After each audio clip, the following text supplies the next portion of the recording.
The three stories you're about to hear happened hundreds of miles apart. High desert in northeastern Arizona, redwood country in northern California, and the hardwood ridges of Michigan's Upper Peninsula. Different men, different years, no connection between them. But each one walked into the middle of something that was already underway. Not an animal that stumbled onto a camp. Something with a system that had been working for days before anybody showed up. In the first, a well technician spends a whole day pulling 300 feet of pipe out of a deadstock well, and comes up understanding that the well didn't fail on its own, and that somebody wanted the repair to take exactly that long. In the second, a father takes his 15-year-old daughter backpacking. At 17 minutes past 4 in the morning, a hand presses through the tent wall. It finds him. Then it finds her. Then it checks the space between them. And in the third, a land surveyor watches 3 orange lights sit motionless above a ridge, and one of them come down behind it. The next day, he finds a line of snapped brush running through standing timber, straighter than 9 years in his profession says is possible. All 3 are told by the men who lived them, and none of them ends where you expect. If you're into scary stories, you're in the right place. We release new episodes every week, so subscribe and turn on notifications. And if you like listening on the go or for sleep, find us on Spotify or wherever you get your podcasts. A rating or review helps the show grow, so grab a seat, get comfortable, and the next time something out in the dark stops what it's doing to look at you, hope it decides you aren't what it came for. Now, on to the stories.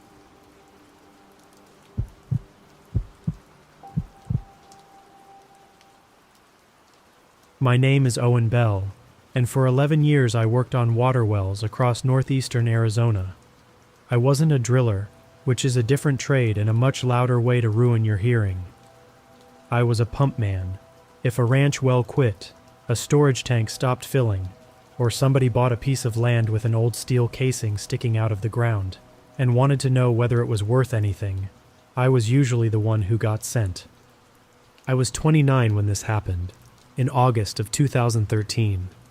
I lived in St. John's with my wife and our 4-year-old son, and I worked for a small outfit owned by Harold Vance. It wasn't glamorous work, but it paid steadily. In that part of Arizona, a working well isn't a convenience. A family can haul water for a while. A herd of cattle can't wait while you order parts. The man I worked with most often was Ray Molina. Ray was 46, built low and wide, and had the kind of patience that made him good with machinery and bad with anyone who hurried him. He'd welded for a power plant and driven a feed truck before settling into well service because, according to him, broken pumps complained less than supervisors. He could look at a rusted control box and tell you which screw would snap before you touched it. The call came in on a Monday from Daryl Keene, a ranch lease manager I had met twice. He was in his late 50s and managed cattle on scattered parcels north of St. John's, some owned and some leased. Daryl said a stock well had quit 4 days earlier. He'd hauled water twice, but the cattle were drifting away from the tank. He thought the submersible pump had burned up. A ranch hand had inspected it, then stopped showing up for work. Harold sent Ray and me because our service truck had the pulling mast. The pump hung almost 300 feet down on water-filled pipe, cable, and safety rope. You don't pull that by hand unless you want your next appointment to be with an orthopedic surgeon. We left shortly after 6:30 in a white Ford service truck with dual rear wheels, tool compartments, and a hydraulic mast folded over the bed. I followed in a pickup carrying the replacement pump, wire, and our cooler. We took the highway north, then turned east before reaching Interstate 40. I won't give the exact road or the name of the lease. The people who used that land now had nothing to do with what happened, and I don't want strangers turning it into a stop on somebody's map.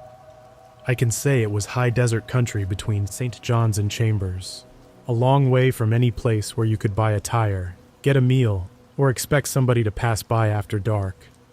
Daryl met us beside the pavement in a tan Dodge. He wore a white straw hat and kept looking at Thunderhead's building to the south.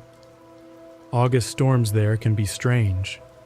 You can stand in full sun and watch the far end of a road disappear into rain, then 15 minutes later have water moving through a wash that was dry all week. Daryl led us 16 miles west through gates, gray grass, and shallow drainages. It took almost an hour because the service truck had a high center of gravity, and Ray wouldn't abuse it for anybody. The well sat on a low rise above a wash. There was a round concrete stock tank about 30 feet across, a corrugated metal pump shed, an old windmill tower with no fan, and a set of holding pens that hadn't been used in years. The tank was nearly dry. Maybe an inch of brown water remained at the bottom, and the sides were black with old mineral stain. The ground around it had been trampled into powder by cattle, but there wasn't a single cow in sight. Daryl climbed onto the fence and searched through binoculars. 63 cows and calves were supposed to use that water. The previous Thursday, only 5 were missing. By Saturday, he could find just 38. Ray asked about the ranch hand who had inspected the control box. Daryl's face tightened. The man's name was Curtis Vale. Curtis was about 35 and had worked for Daryl off and on for 2 years. He was good with cattle when he was sober and disappeared when he wasn't. Daryl said Curtis had called Friday afternoon, claimed the pump motor was shorted, and hadn't shown up since. There was nothing supernatural about any of that. A hired hand had probably gone on a binge, and cattle will travel farther for water than people think. The only part I found odd was the ground. The tracks nearest the tank were packed over one another, which was expected, but beyond the fence they all seemed to angle north. I walked out far enough to find clean impressions. The cattle hadn't wandered off in small groups. From what I could tell, most of them had left through the same gap within a short period.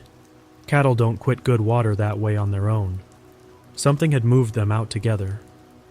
Daryl showed us the control box inside the shed. The breaker hadn't tripped, but one of the overloads had. Ray reset it, and it kicked out again with a hard little snap. We checked voltage and resistance. The readings could have meant a failed motor, a damaged wire, or both. Either way, the pump had to come up. While Ray unfolded the mast, I disconnected the drop pipe and electrical leads. Daryl stood in the doorway watching us. He seemed distracted. Every few minutes he would step outside and scan the flats again. At one point he asked if we had passed anybody on the road. I told him we hadn't. He said, "If Curtis comes in, don't let him use your truck." Ray stopped what he was doing and looked over.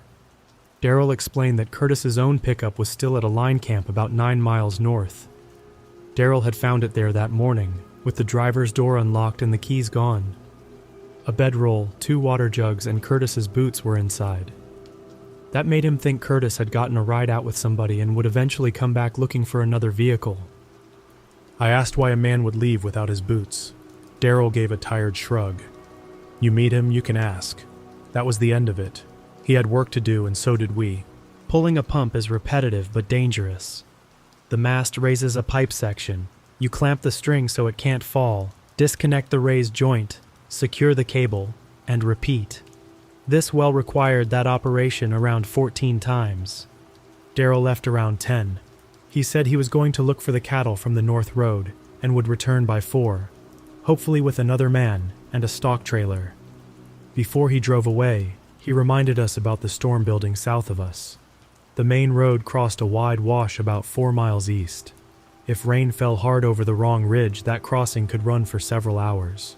Ray said we would keep an eye on it. That was true, but we both knew we weren't going anywhere with the pump string half out of an open well. Once we started, the safest choice was to finish. We had been alone for maybe 20 minutes when I saw the animal. It stood beyond the holding pens, about 100 yards away. At first I took it for a ranch dog. It was gray-brown, thin through the belly, and larger than the coyotes I knew. Coyotes usually leave as soon as they know a person has seen them. This one watched. I pointed it out to Ray. He shaded his eyes, studied it for a few seconds, and said it was probably sick. He told me not to let it near the cooler. The animal moved along the fence. Its shoulders rose too high, and its front legs landed at odd angles. I thought it had been struck by a vehicle and healed badly. It went behind the loading chute and didn't come out. Ray threw a piece of pipe against the boards. Nothing ran. He said, "Keep your gloves on." That was Ray's response to most animal danger. Keep your gloves on, which apparently protected a person from rabies, in every poor decision made since breakfast. We went back to work.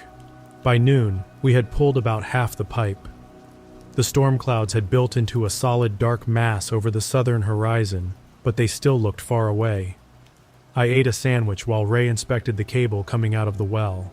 Its insulation had several rubbed places, none bad enough to explain the overload. He called me over to the shed and showed me the inside of the control box. The 4 screws from the front cover were sitting on a narrow ledge behind the panel. Ray had removed that cover earlier, but he had put the screws in his shirt pocket. I watched him take them out and compare them.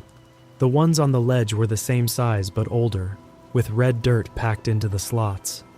That meant somebody had opened the box before Curtis supposedly checked it.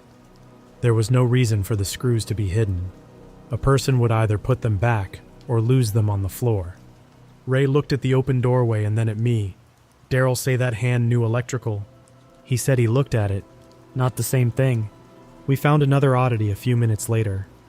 The grounding wire had been removed from its terminal and bent behind the panel. It hadn't come loose on its own. The copper end was straight and the terminal screw was still tight. That wouldn't stop the pump from running, but it could make the metal housing dangerous if another wire failed. Someone had been inside the box and changed things without accomplishing any normal repair. Our first thought was Curtis. Maybe he didn't know what he was doing and had lied to Daryl. It was the kind of stupid explanation that fit a lot of service calls. Ray reattached the ground and told me we would replace everything questionable before we left. I walked outside to get a crimping tool. The animal was standing beside the concrete tank. It had crossed open ground without either of us noticing. Up close, it looked more like a coyote than a dog, but it was the biggest coyote I had ever seen. Its coat was patchy along the ribs. One ear stood upright and the other lay flat against its head. The forelegs seemed too long from the elbow down, ending in dark feet that spread against the concrete rim. It was on the opposite side of the tank, perhaps 40 feet from me. There was no way to mistake its size. I shouted and raised both arms. Most wild animals will react to that even if they don't run. This one looked at my hands, not my face, my hands. Then it set both front feet on the tank wall and lifted itself until its chest rested on the rim. Only a shallow puddle remained near the drain, and the animal leaned down toward it. Its front feet slipped over the edge, and for a moment I saw the underside of one. The pad was narrow and long. Behind it were 5 digits. I know dogs have a dew claw. I know tracks can spread in mud, and fur can make feet look larger. What I saw wasn't a normal paw. The 2 center digits extended farther than the others, and each ended in a thick, dark nail. The animal curled them over the concrete as it balanced. Ray came out carrying a steel digging bar. When the animal saw him, it dropped off the tank. It didn't bolt. It backed away 3 steps, turned, and moved toward the loading chute with that same rolling motion through its shoulders. Ray struck the ground with the bar. The animal accelerated, but not the way a coyote runs. Its rear legs stayed low and drove forward while the front end lifted between strides, reaching, climbing higher the faster it went. No coyote is built to run in that pattern. It cleared the fence through a space beneath the top wire that I wouldn't have believed could take an animal that size. Then it vanished down the north slope. Neither of us said anything for a while. Ray checked the truck doors and closed every tool compartment. He took a revolver from his lunch bag and put it in the cab. I had known he carried it, although I had never seen him bring it onto a job site before. He told me again that the animal was sick. I asked him what kind of illness gave a coyote fingers. He said heat could make a person see all kinds of things. That answer irritated me because Ray had seen it too. He simply wasn't ready to say so. We kept pulling pipe. Work helped. Every joint gave us something immediate to think about. Clamp, lift, cable, disconnect, lower.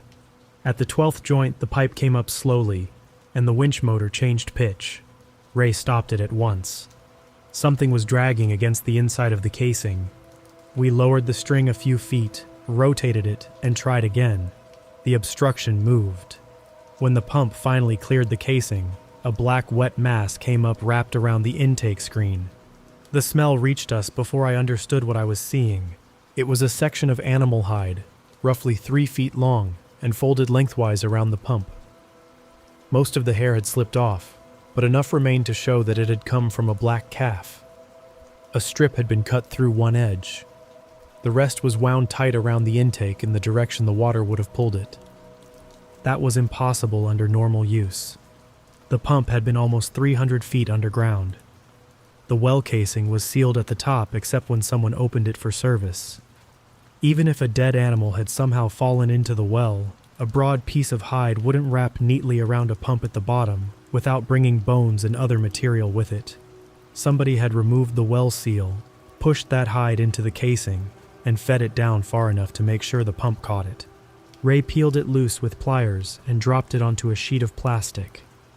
The pump cable near the motor had been cut halfway through. The slice was clean on one side and rough on the other, the mark of a dull blade dragged back and forth until only a few strands remained. Now we knew the failure wasn't an accident. We stood there looking across the empty flats. The road Daryl had taken was visible for a mile before it dipped behind a red shelf. There was no dust. The sky to the south had gone nearly black, and I could see rain falling in narrow gray streaks beneath the clouds. I said we should put everything away and leave. We could cap the well and return with Daryl. Ray pointed to the open casing, the lengths of pipe spread along the ground, and the pump hanging from the mast. Packing without installing the replacement would still take at least an hour, and the cattle would have no water. If the storm missed the crossing, we would be off the dirt before dark. I didn't like it, but he was right about the time. We cut the old pump free, attached the new one, tested the motor on the ground, and started putting the string back down. At 2:15 I saw a man on the ridge north of the well. He was maybe 400 yards away, standing beside a crooked juniper with his arms hanging at his sides. The distance made details difficult, but he seemed to be wearing a light shirt and dark pants. I assumed it was Curtis. I shouted, then waved. The man didn't answer. He bent at the waist until his upper body was nearly level with the ground. I thought he was sick or searching for something. Then he lowered farther, put both hands down, and moved behind the tree. I ran to the service truck and grabbed Ray's binoculars from the dash. By the time I focused them, the ridge was empty. The tree wasn't large enough to conceal a person. I scanned the slope below it and saw only brush and stone. Ray climbed down from the truck bed. I told him what I had seen. He took the binoculars, searched for himself, then told me to get in the pickup and drive to the crossing. The instruction surprised me. A half hour earlier he'd wanted to finish at any cost. Now he said we needed to know whether the wash was running, and he didn't want both vehicles trapped if it was. I didn't like leaving him alone, but the service truck couldn't move with pipe on the mast, and one of us had to know about that crossing. I drove east alone. The wash was still empty, but rain was falling hard over the hills that fed it, so I turned back immediately. The large coyote stood in the crossing when I returned. It sat on its haunches and raised one foreleg, holding it bent against its chest. Coyotes don't sit that way. When I kept rolling, it moved aside at the last second and struck the driver's door hard enough to dent it. In the mirror, I saw it chase me on its rear legs, body pitched forward and arms hanging low until I climbed the far bank. Then it dropped to all fours and cut toward the well. Ray saw the 4 long gouges in my door and checked his revolver. A tool compartment on the service truck stood open, though he was certain he had latched it. We couldn't tell whether anything was missing. We worked faster. That increased the risk, but waiting was worse. Rain started at the well around 3 and went from scattered drops to a steady downpour in less than 10 minutes. The dry soil couldn't absorb it. Water ran beneath the truck and gathered in the cattle tracks. We lowered the last 3 joints, installed the well seal, connected the new cable, and closed the control box. When Ray threw the switch, the pump came on. For a few seconds, nothing happened. Then the discharge pipe shook, and brown water sputtered into the tank. It cleared to a steady stream. I can't explain the relief I felt hearing that water.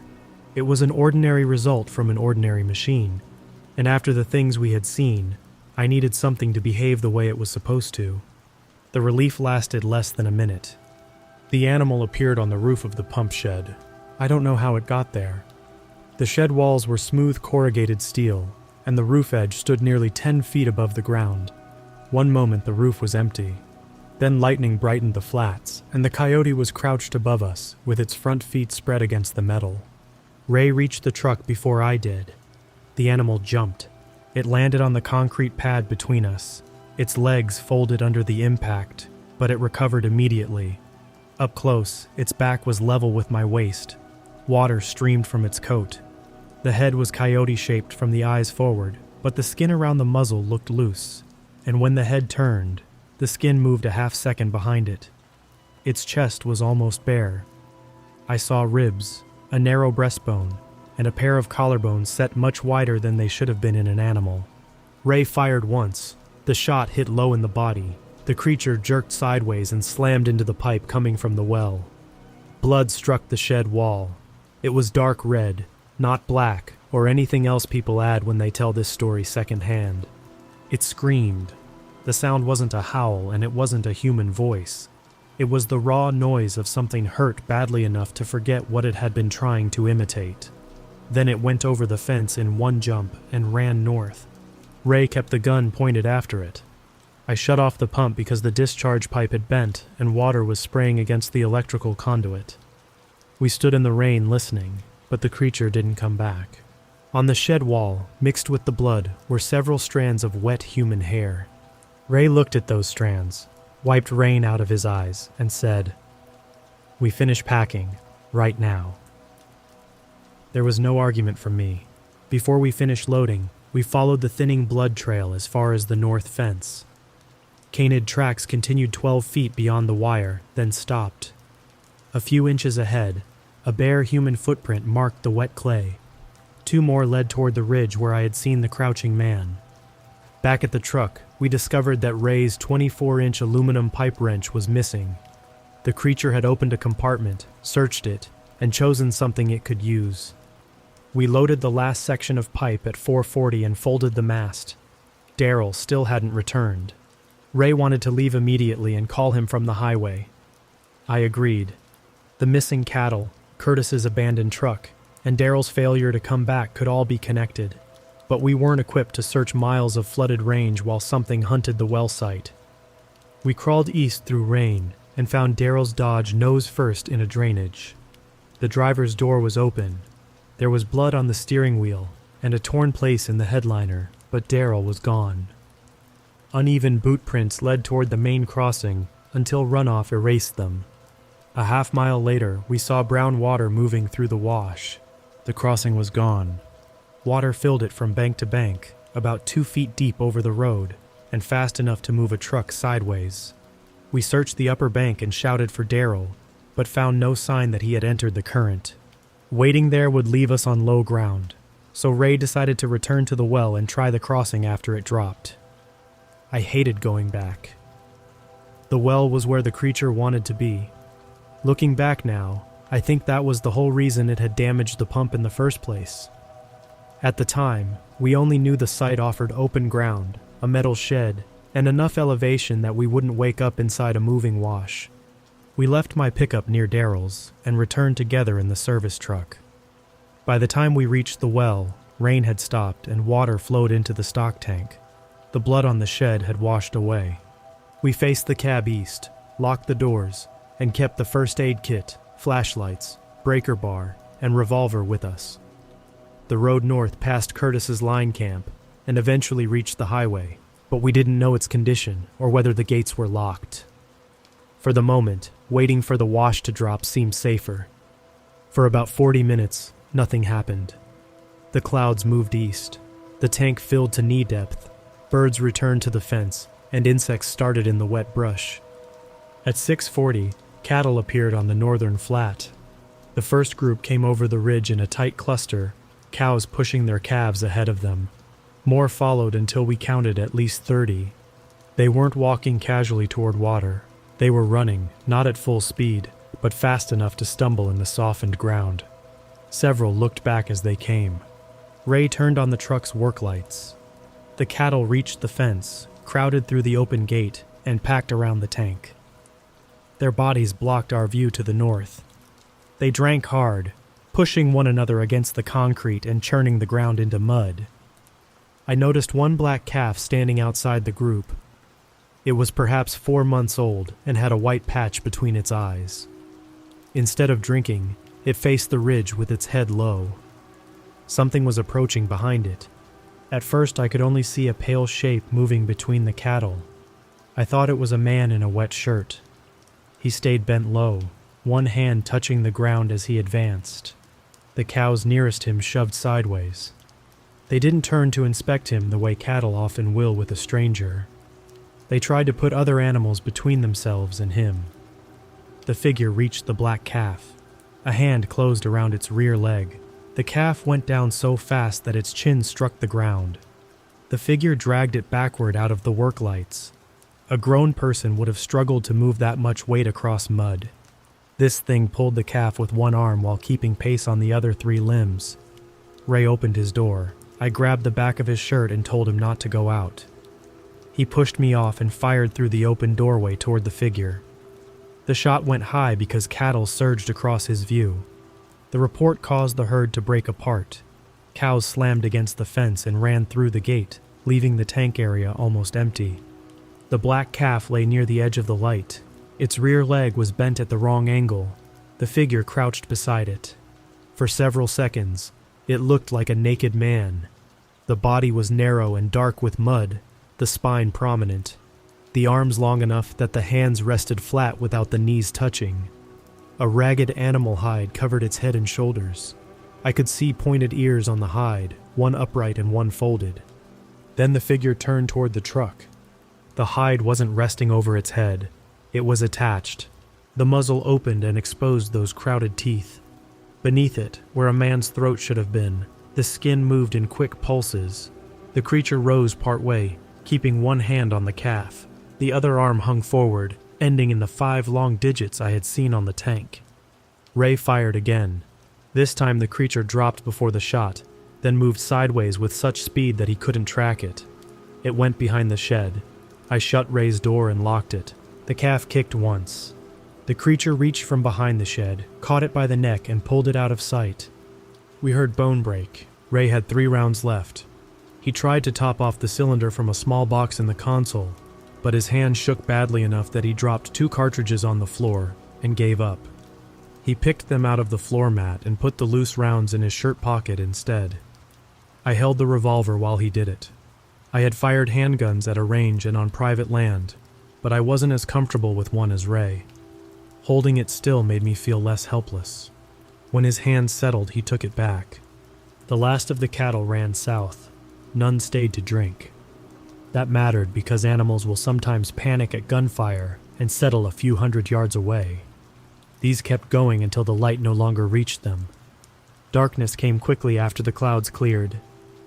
The shed and tank stood inside the white glare of the truck lamps, while everything beyond the fence became black. Ray wanted to shut the work lights off so the creature couldn't see us. I pointed out that it already knew exactly where we were. At least the lights kept us from opening a door into its hands. We sat for perhaps 10 minutes. I watched the shed. Ray watched the mirrors. Neither of us looked toward the roof for long, which was a mistake. The first blow landed above my head. Metal folded with a deep bang, and the cab rocked. The creature had jumped onto the roof.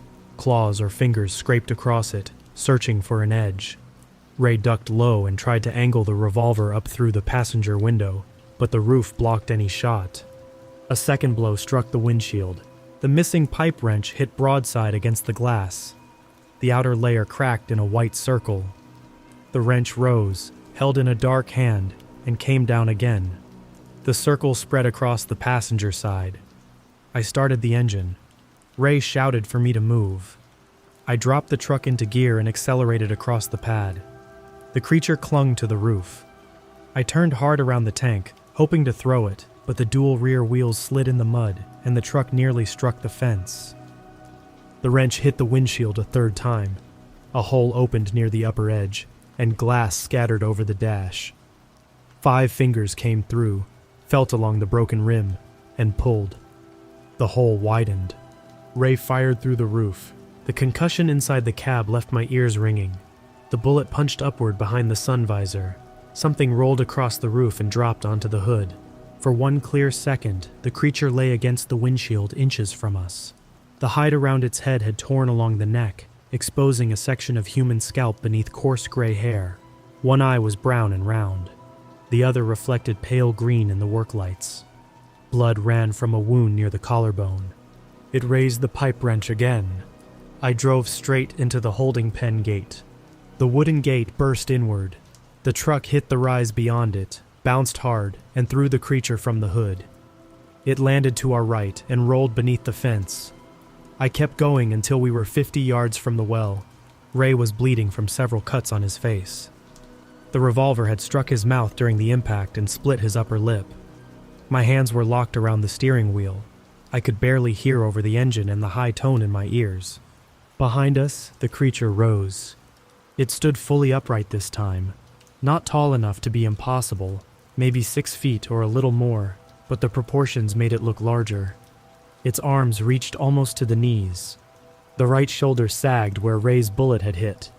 It held the wrench in its left hand. Then it walked toward the truck. That slow approach settled it. We couldn't remain at the well until the crossing dropped.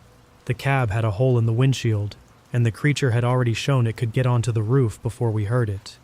Ray said we would take the north road to the line camp and cut every locked chain between us and the highway. I turned the truck around and drove north. The road was narrower than the one we had used coming in. It followed the ridge for 2 miles, then dropped into rough country, broken by small washes and rock shelves. We could manage maybe 20 miles an hour without rolling the service truck. The work lights shone behind us, but blowing dust and mist limited the view. The creature followed on 2 legs. It stayed outside the main beam, appearing when the road curved and disappearing when brush blocked the light. The right arm hung loose, and it should have been losing ground with that injury. It wasn't. On level sections it gained. When we climbed, it left the road and cut across slopes that forced us into long switchbacks.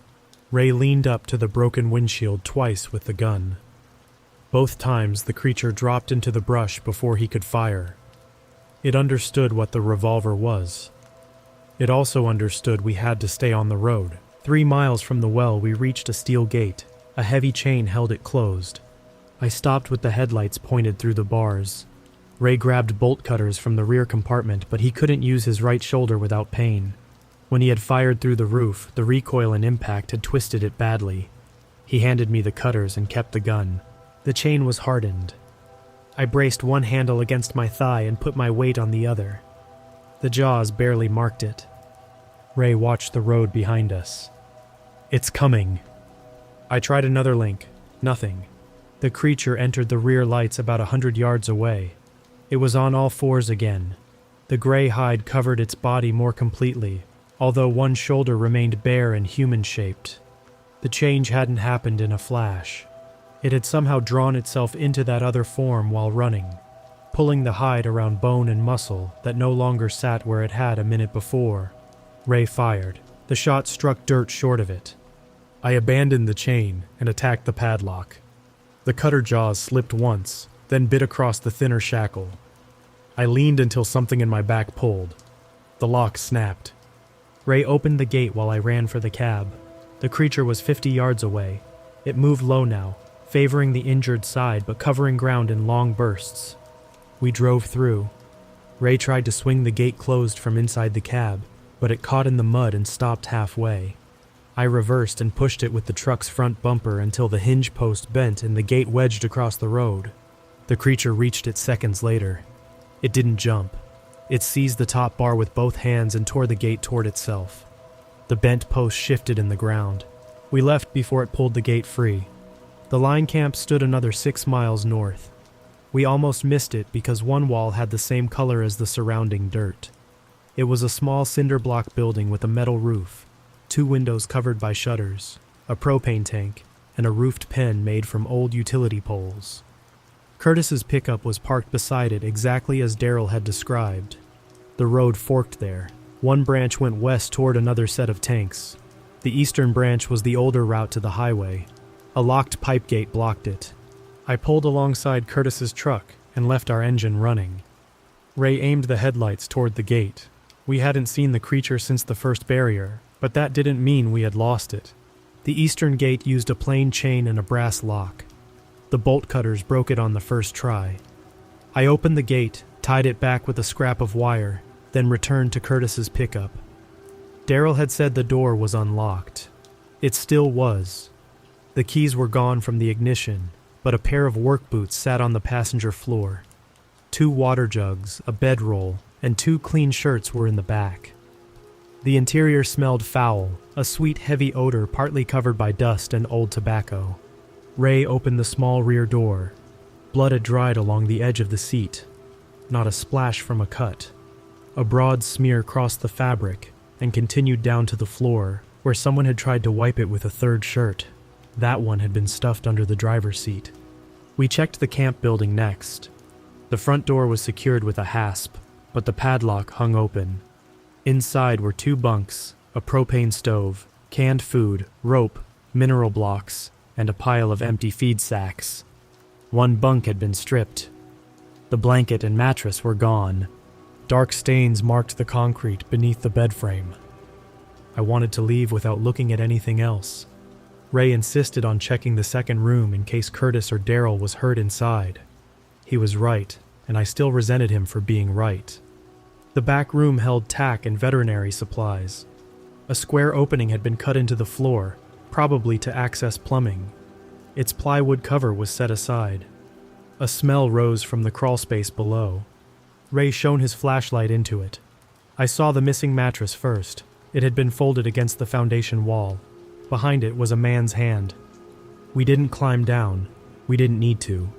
The hand was gray, swollen, and attached to an arm wearing a brown work shirt.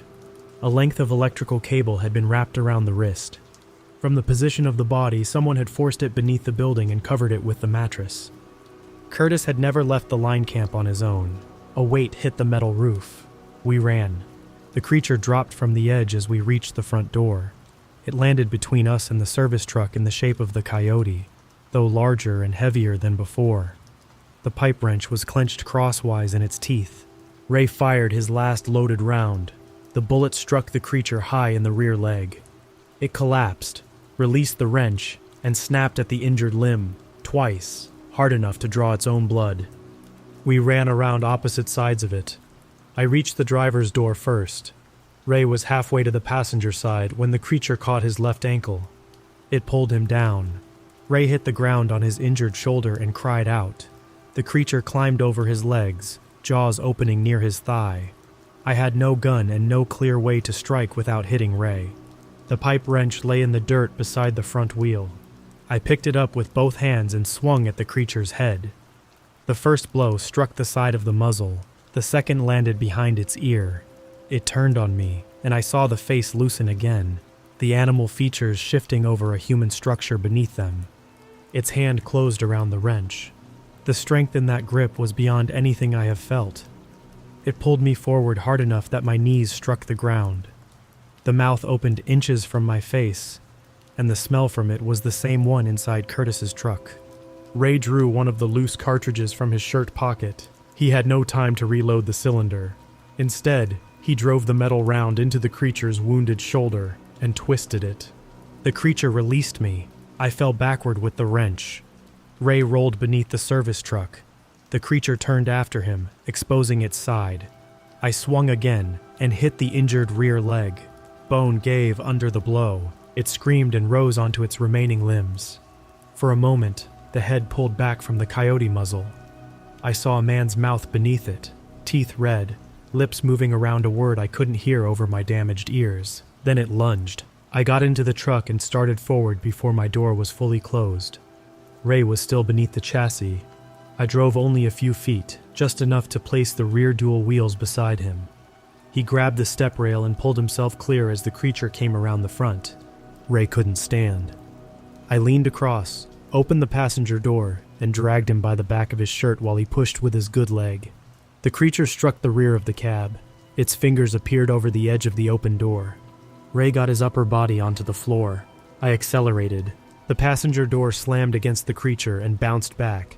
It caught the handle, ran beside us for several yards, then lost its footing when the broken leg folded. The front of its body went under the rear wheels. The truck lifted on the passenger side as both dual tires crossed it. In the mirror, the creature lay twisted in the road. The hide had peeled away from the torso. Beneath it was the naked upper body of a thin man, though the legs remained those of an animal. One arm moved, the hand pressed against the ground. I turned onto the eastern road and didn't slow. Ray lay across the passenger floor with his left leg bent under him. Blood soaked his pant cuff where the teeth had gone through above the boot. His ankle wasn't broken, but the bites were deep. His right shoulder had begun to swell. I couldn't examine either injury while driving, and stopping near the camp was out of the question. The old road was worse than we expected. It climbed across shelves of sandstone, dropped through narrow gullies, and split several times without signs. We chose the branch that looked most traveled and kept generally east. The route made long turns around a deep drainage, bringing us within a mile of the camp after we had driven several. Twice I had to guide the wheels around washouts while Ray sat with the reloaded gun aimed behind us. We saw the creature one more time. It happened about 4 miles beyond the line camp. The road passed between 2 low banks where runoff had exposed pale rock. Our headlights caught a man sitting beside the road. He was naked, except for torn gray hide hanging from his waist and one shoulder. His right leg extended at an unnatural angle. Blood covered his chest, but his head was upright. I slowed before I understood what I was doing.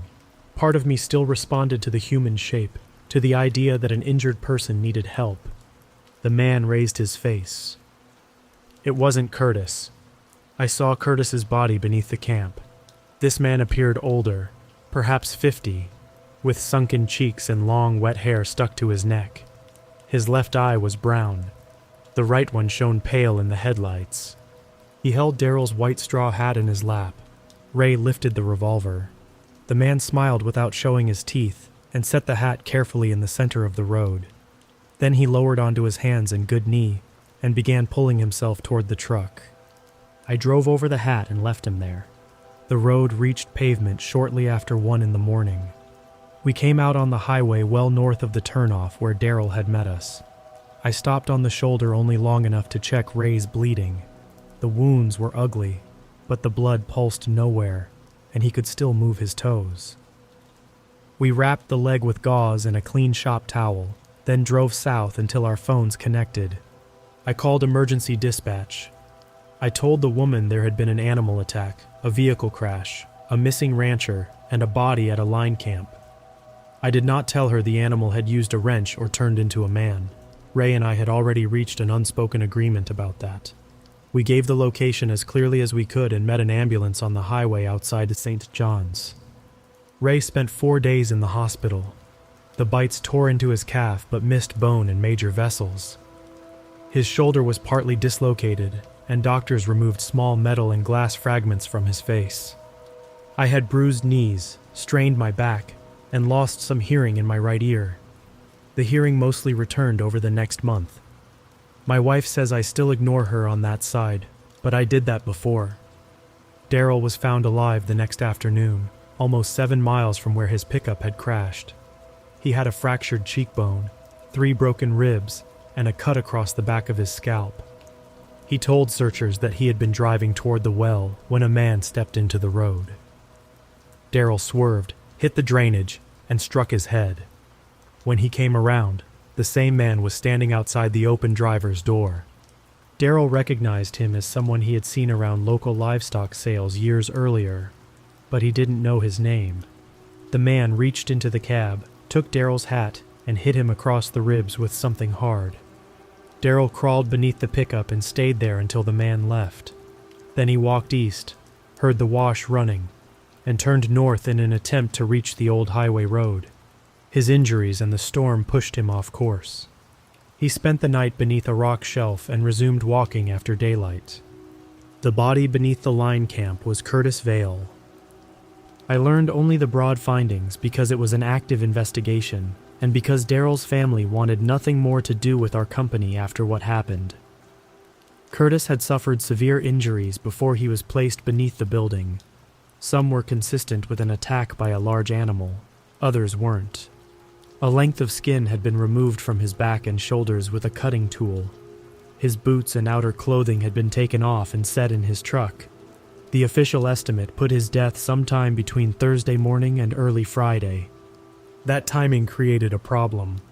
Daryl had spoken to Curtis on Friday afternoon. It wasn't a message passed through somebody else. Curtis had called Daryl and complained that the pump at the south well was dead.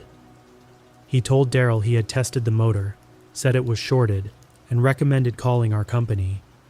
He also warned that several cows had pushed north through the fence. The call lasted almost 4 minutes. Daryl knew Curtis well enough to recognize his voice.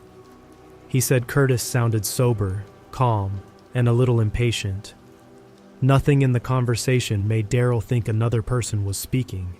From what investigators could determine, Curtis was already dead beneath the line camp when that call occurred. His phone was never recovered. Nothing large was found dead near the line camp. When we washed the service truck, gray hair was wedged between one rear tire and its rim, and the jaws of the bent wrench still held 2 pieces of tooth. I offered both to the sheriff's office. Nobody ever came for them. I was interviewed twice. The second time, I told the full truth. The deputy listened, asked whether Ray and I had used alcohol or drugs, then told me not to discuss details from the death scene. That was the last official conversation I had about it. Ray remembered nearly everything I did. The changing tracks, the hand through the windshield, the man's face beneath the animal head, and the body in the road. We differed on small details, but on the main facts we agreed. We also agreed that it had planned the situation. The calf hide had not reached the pump by accident. Someone opened the well, fed the hide into the casing, cut the cable, removed the ground, and hid old screws in the control box. Those actions guaranteed that a technician would have to pull the entire pump string instead of making a quick repair. The job would take most of a day. The dry tank drove the cattle away. Then the restored water brought them back in one group. Curtis's voice on the phone made sure Daryl called for service. It hadn't stumbled across us. It had arranged for us to be there. About 6 weeks later, after Ray could walk without crutches, Daryl came to the shop. He wanted to pay the balance on the repair. Harold had told him insurance would deal with it, but Daryl insisted. He looked older than he had in August. The cut on his scalp had healed, and one side of his face was still yellow from bruising. He asked to speak to Ray and me alone. We went behind the shop where Harold stored old pressure tanks. Daryl said people in the area had been using a word for what happened. Some called it a skinwalker. Others refused to call it anything. He didn't claim to know what it was, and neither do I. I understand that the word comes from beliefs that aren't mine, and I won't pretend one terrible night made me an expert on them. Daryl's point was simpler. Whatever name people used, he had heard accounts of something wearing an animal form, copying a familiar voice, and going after isolated people. He had dismissed those accounts until he found his hat in the mud on the old road, crushed beneath our truck tires. He also told us one thing he hadn't told investigators. The week before the pump failed, Curtis had complained that cattle were moving north each night. He thought somebody was opening gates and driving them. Daryl told him to camp at the line shack and catch whoever was doing it. On Thursday morning, Curtis called once and said he had found a black calf killed near the well. Most of the hide was gone. He sounded frightened and asked Daryl to come out before dark. Daryl was in Gallup buying parts and couldn't get there. He told Curtis to leave if he felt unsafe. The next afternoon, Curtis called again and reported the failed pump. His voice was calm then. Too calm, Daryl said, compared with the day before. That second call was the one made after Curtis was dead. Daryl sold the cattle and gave up that lease before winter. The well stayed in service for a few more years under another operator. Our company never returned. If they needed work, Harold sent a competitor, and he didn't explain why. Ray retired from field service the next spring because his shoulder never regained full strength.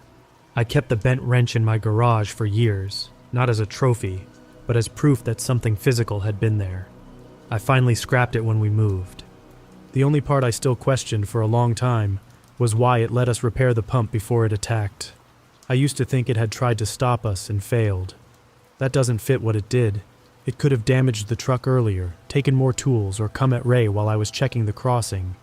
Instead, it waited until water began flowing, the storm closed the road, and the cattle returned. Then I remember the herd pouring over that ridge at a run, in the dark, with nowhere else to drink for miles, and the answer stops being complicated. It hadn't broken that well to bring 2 pump men into the desert. It had broken that well to empty the country around it, and it needed somebody to fill the tank again. A dry tank scatters a herd across open range. A working one gathers everything back to a single point, at dusk, in one bunch, with a flooded wash holding it all in place. The pump wasn't the bait, the water was. We were just the men it needed to turn it back on.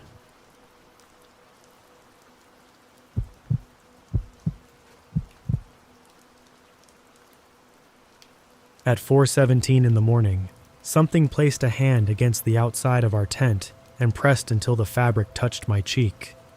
I had been awake for maybe a minute. I wasn't sure what had woken me. The creek made a steady rushing noise beside the gravel bar, and that covered most of the small sounds a person normally notices while camping. I remember checking my watch because I was debating whether it was worth getting out to use the bathroom. Then the tent wall moved inward beside my head. It didn't slap the nylon or claw at it. 5 long shapes spread across the fabric, and the whole hand settled over the side of my face. I felt the pressure through the material. The palm was broader than my head. One finger reached the floor of the tent below my shoulder. My daughter, Cassie, was asleep next to me. She was 15 then, and could sleep through just about anything. But when the hand lifted off me, her eyes opened. I saw it happen in the faint green glow of my watch face. She looked at me, and before either of us moved, the hand pressed against the tent again over her hip. It stayed there for 2 or 3 seconds. Then it moved to her shoulder. That second touch is why I don't believe it was a bear leaning against us or an elk blundering through camp. Whatever stood outside knew there were 2 separate bodies in that tent. It found me, then found Cassie, and it checked the space between us. Our story really begins the afternoon before, but I wanted to start there because people tend to hear creature in the redwoods and picture quick glimpses between trees. What happened to us was not a glimpse. It put its hand on my face with a thin piece of tent fabric between us. This was in September of 2017. I was 41, recently divorced, and working in the attendance office at a middle school in Reading. That job made me good at recognizing 3 things: weak excuses, fake stomach aches, and the exact tone a teenager uses when she plans to make you regret an outing. Cassie used all 3 during the week before our trip. The trip had been my younger brother Adrian's idea. He'd been backpacking for years, mostly short trips around the Trinity Alps in southern Oregon. I had camped plenty as a child and could handle myself outdoors, but my experience involved campgrounds, coolers, and a car parked within sight. Adrian wanted us to spend 2 nights along Redwood Creek in Redwood National Park. He said it was an easy introduction to backpacking because the route followed the creek and the camping area was on open gravel bars. We needed a permit, proper food storage, and enough sense not to cross deep water. Cassie had been having a rough year. The divorce was part of it, although she would have denied that. She'd changed schools, stopped seeing 2 friends she had known since kindergarten, and reached the age when any plan a parent makes gets treated as a punishment. Adrian believed a trip with no schedule would help. I suspected 2 nights without a proper bathroom would cost me whatever standing I still had with her. We went anyway. Adrian met us in Oric on a Friday morning. He was 36, lean, energetic, and annoyingly cheerful before coffee. He checked our packs in the parking lot and removed nearly 6 pounds of things I had brought, just in case. I made him put the first aid kit back. He let Cassie keep a paperback novel after she promised not to complain about its weight. We had a bear-resistant food canister, a water filter, 1 small stove, headlamps, rain shells, and 2 tents. Cassie and I shared the larger one. Adrian carried a narrow, 1-person tent. He also carried bear spray on his shoulder strap. Black bears were the animal concern everyone discussed, along with mountain lions. I didn't know of any confirmed grizzly population in California, and I certainly wasn't expecting a 7-foot forest man. I was mainly worried about blisters. We parked at the Redwood Creek trailhead off Bald Hills Road. Our permit allowed us to camp on the gravel bars beyond the first legal point, and Adrian wanted to go about 3.5 miles. The route wasn't a maintained dirt path the entire way. We traveled along bars of gray stone, crossed sections of wooded bank, and waded the creek more than once. The water was low, mostly below our knees, but cold enough to make my feet ache. Before the first crossing, Adrian showed us how to shorten our trekking poles and face slightly upstream. He made both of us unclip our hip belts and loosen the shoulder straps on our packs. If you fall in moving water with a pack fastened tightly to your body, it can roll you onto your back and make standing much harder. You need to be able to shed the weight.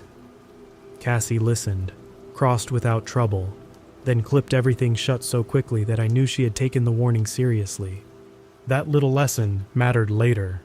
Adrian knew exactly what he was supposed to do when the creature grabbed him. He simply could not reach the buckle with an arm locked around his waist. It was a warm, clear day. The trees along the floodplain were larger than any living things I had ever stood beside. Fallen trunks lay across side channels with young trees growing from them. Ferns covered the banks, and the air smelled wet, even though there hadn't been rain.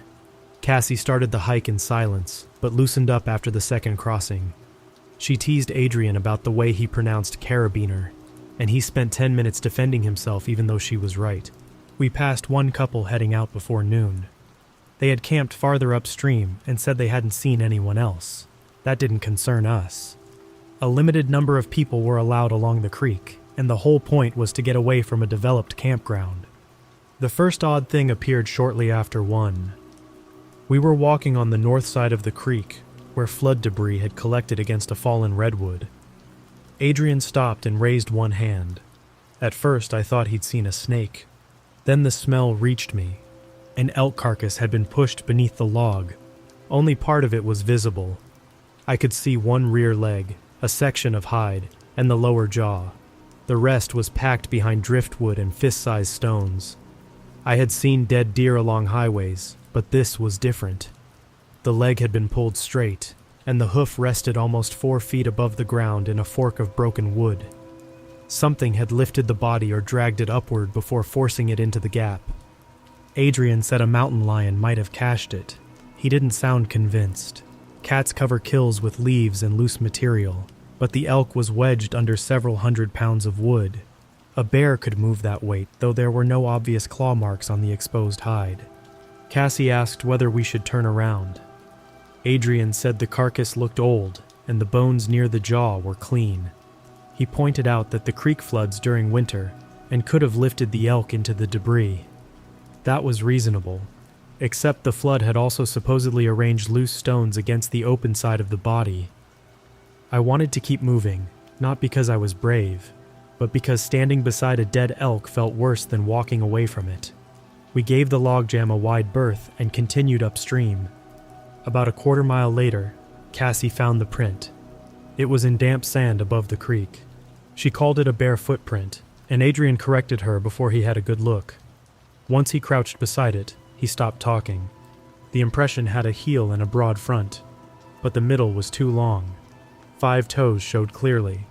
The largest was on the inner side, where it should have been on a human foot, although it spread away from the others. From heel to longest toe, the print measured more than 14 inches against Adrian's boot. There was only one clean impression. The rest of the area was covered in rounded gravel that wouldn't hold a track. A black bear's rear print can look remarkably human, especially if its front and back feet overlap. Adrian explained that, and I accepted it because I wanted to. Cassie asked why a bear print would have 5 toes in one row. Adrian said the sand had probably distorted it. My daughter gave me a look that said adults were once again asking her to ignore the obvious. We reached the gravel bar where we planned to camp around 2:30. It was broad, flat, and separated from the wooded bank by a shallow side channel that had mostly dried. The main creek ran along the opposite edge. We could see a long way upstream and downstream, which made me feel better after the carcass and print. The nearest thick cover was about 40 yards from where we pitched the tents. Adrian checked for high water debris and chose a spot well above the current. We set the tents on fine gravel, filtered water from a clear tributary, and placed the bear canister away from where we would sleep. There had been a previous fire ring on the bar, but we didn't use it. The day was warm, and none of us wanted to smell of smoke inside our tents. For several hours, the trip was exactly what Adrian had promised. Cassie waded in the creek, found a piece of green stone she liked, then put it back when Adrian reminded her about park rules. We ate noodles and chicken from foil packets. The light left the lower part of the canyon early, although the sky above the trees remained bright. While we ate, Cassie complained that the yellow rain shell I had bought her was the same color as a road sign. I told her being easy to see was the point. Adrian said bright clothing helped if a person became separated. Cassie answered that she had no plans to become separated from anyone and stuffed the shell into the outer pocket of her pack. It was typical family conversation, mildly irritating and completely forgettable at the time. Around 7, a group of Roosevelt elk crossed the creek downstream from us. There were 6 cows and 2 younger animals. They stepped carefully through the water, climbed onto our side, and stopped together. All 8 turned their heads upstream. They weren't looking at us. We sat in plain view, but their attention stayed on the bend beyond our camp. One cow moved forward, stopped, then backed into another. After perhaps 30 seconds, the entire group returned to the creek and crossed to the side they had just left. They climbed the opposite bank and moved quickly into the trees. Adrian said they had probably scented a mountain lion. That explanation did not make me feel better. We cleaned our cooking gear, locked everything with an odor in the canister, and went to bed early.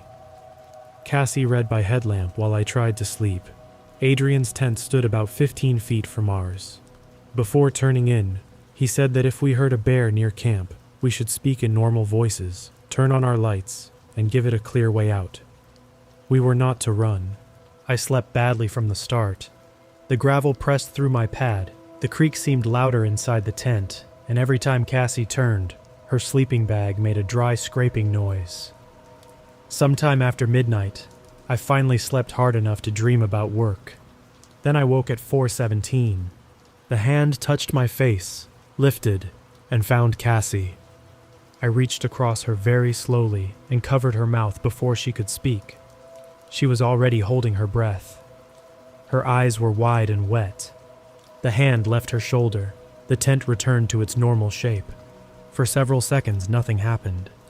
Then the top of the tent dipped between the poles. A weight pressed down from above, not enough to collapse it, but enough to bend the frame. Whatever stood outside had placed its hand on the roof. The pressure moved across us from my side toward the entrance. One finger drew a line through the condensation. The fingertip was at least an inch wide. The only bear spray was inside Adrian's tent. I could have shouted to him, but I didn't know where the animal stood in relation to either entrance.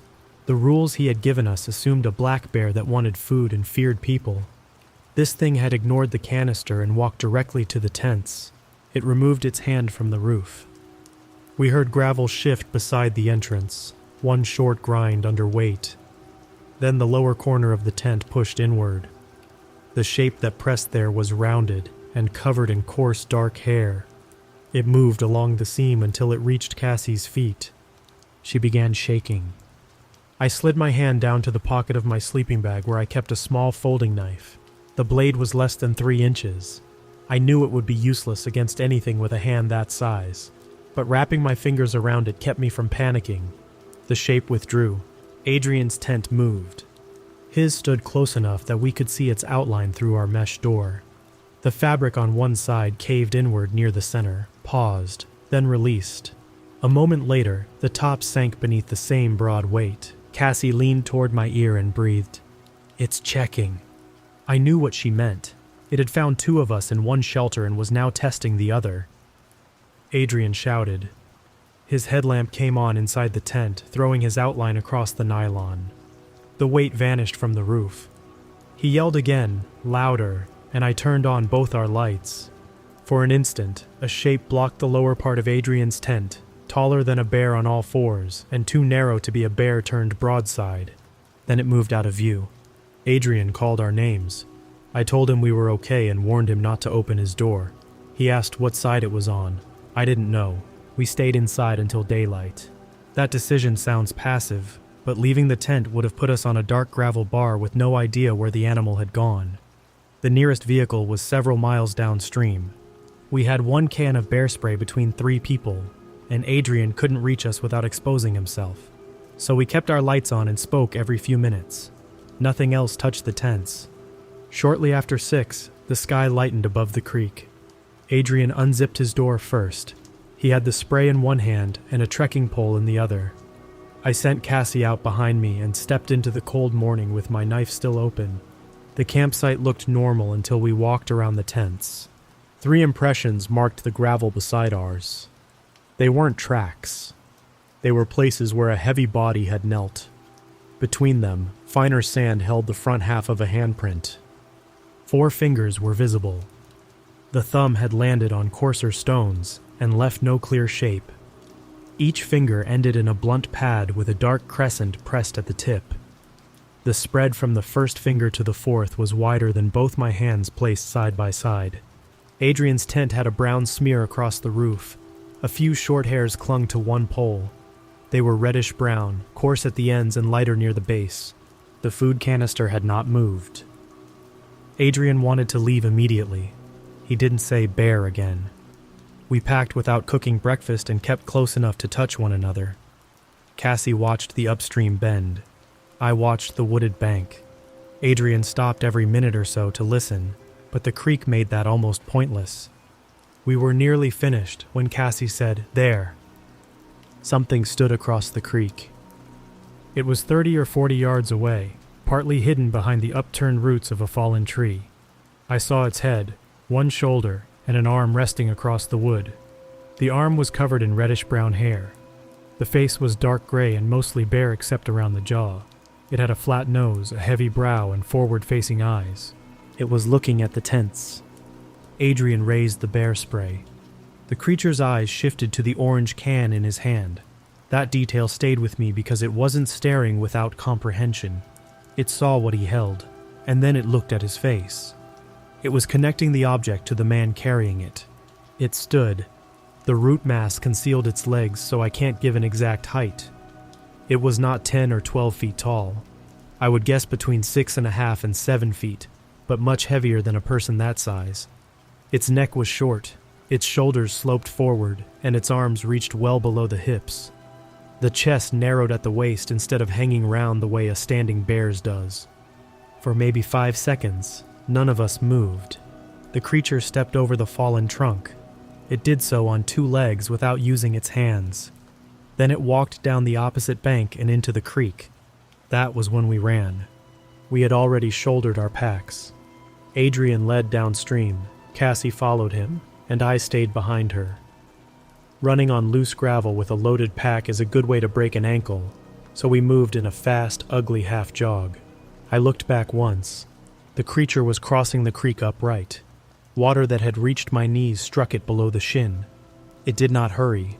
It watched us while placing each foot among the stones. Adrian shouted for me to keep moving. We reached a narrow section where the gravel bar ended against the wooded bank. The route entered the trees for about 200 yards before returning to the creek. Adrian slowed there. Thick ferns covered both sides, and fallen trunks limited our view. Going in meant giving up the only open ground we had. The creature climbed onto our side of the creek.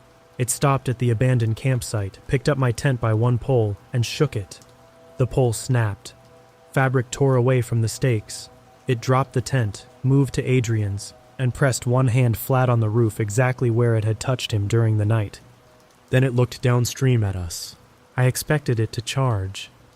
Instead, it returned to the creek and walked parallel to the bank, staying in the water. It was cutting us off from the next open bar. Adrian pushed us into the trees. He said we had to reach the first major crossing before the creature did. Once we were on the south side of the creek, we could stay on that bank for a longer stretch and put water between us. We moved as quickly as the ground allowed. Cassie was crying without making noise. I kept one hand on the back of her pack when the path narrowed, partly to steady her, and partly because I couldn't stand the idea of losing contact. The creek curved toward us through the trees. We could see flashes of white water between the trunks. The creature remained out of sight. At the next gravel opening, Adrian stopped so suddenly that Cassie struck his pack. The creature stood in the creek downstream. It had reached the crossing before us. Only its upper body showed above a waist-deep pool. Both arms hung into the water. It faced us without making a sound.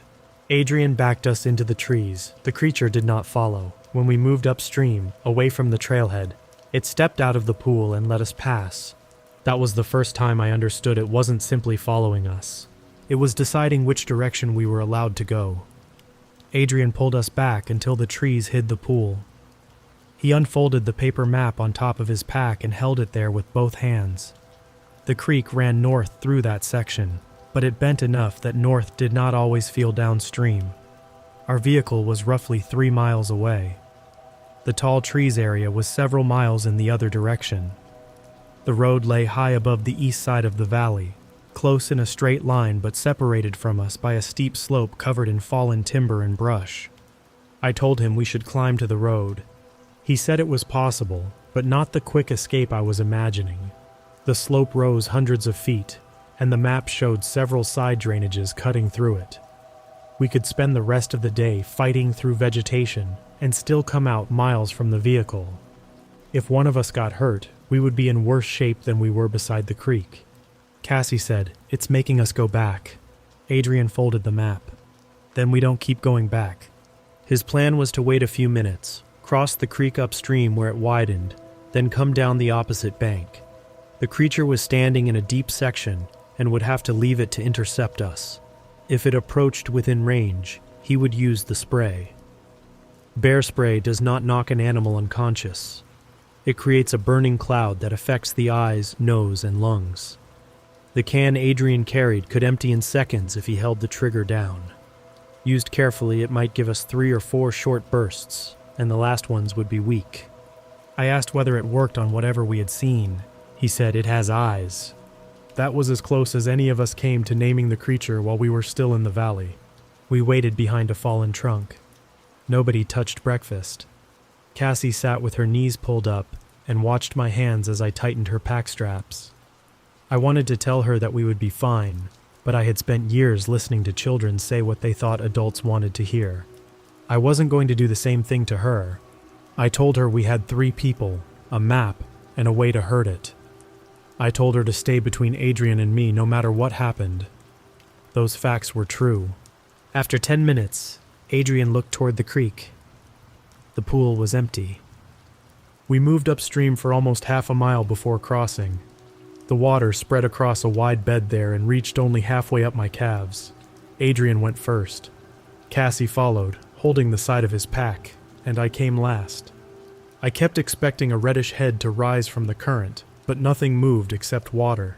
On the far side, we found a narrow strip of sand between the creek and the wooded bank. It led downstream. For the first few hundred yards, we made good time. Adrian relaxed enough to lower the bear spray, though he kept his thumb through the safety loop. Then we came to an alder lying across the route. It had not fallen. The roots were still in the ground, and the trunk had been folded at waist height. Fresh wood showed through the split. The leafy crown lay toward the creek, blocking the gap between water and bank. Adrian examined it without touching it. The trunk was thicker than his thigh. Wind can break a tree and elk can damage young ones. But there had been no wind during the night.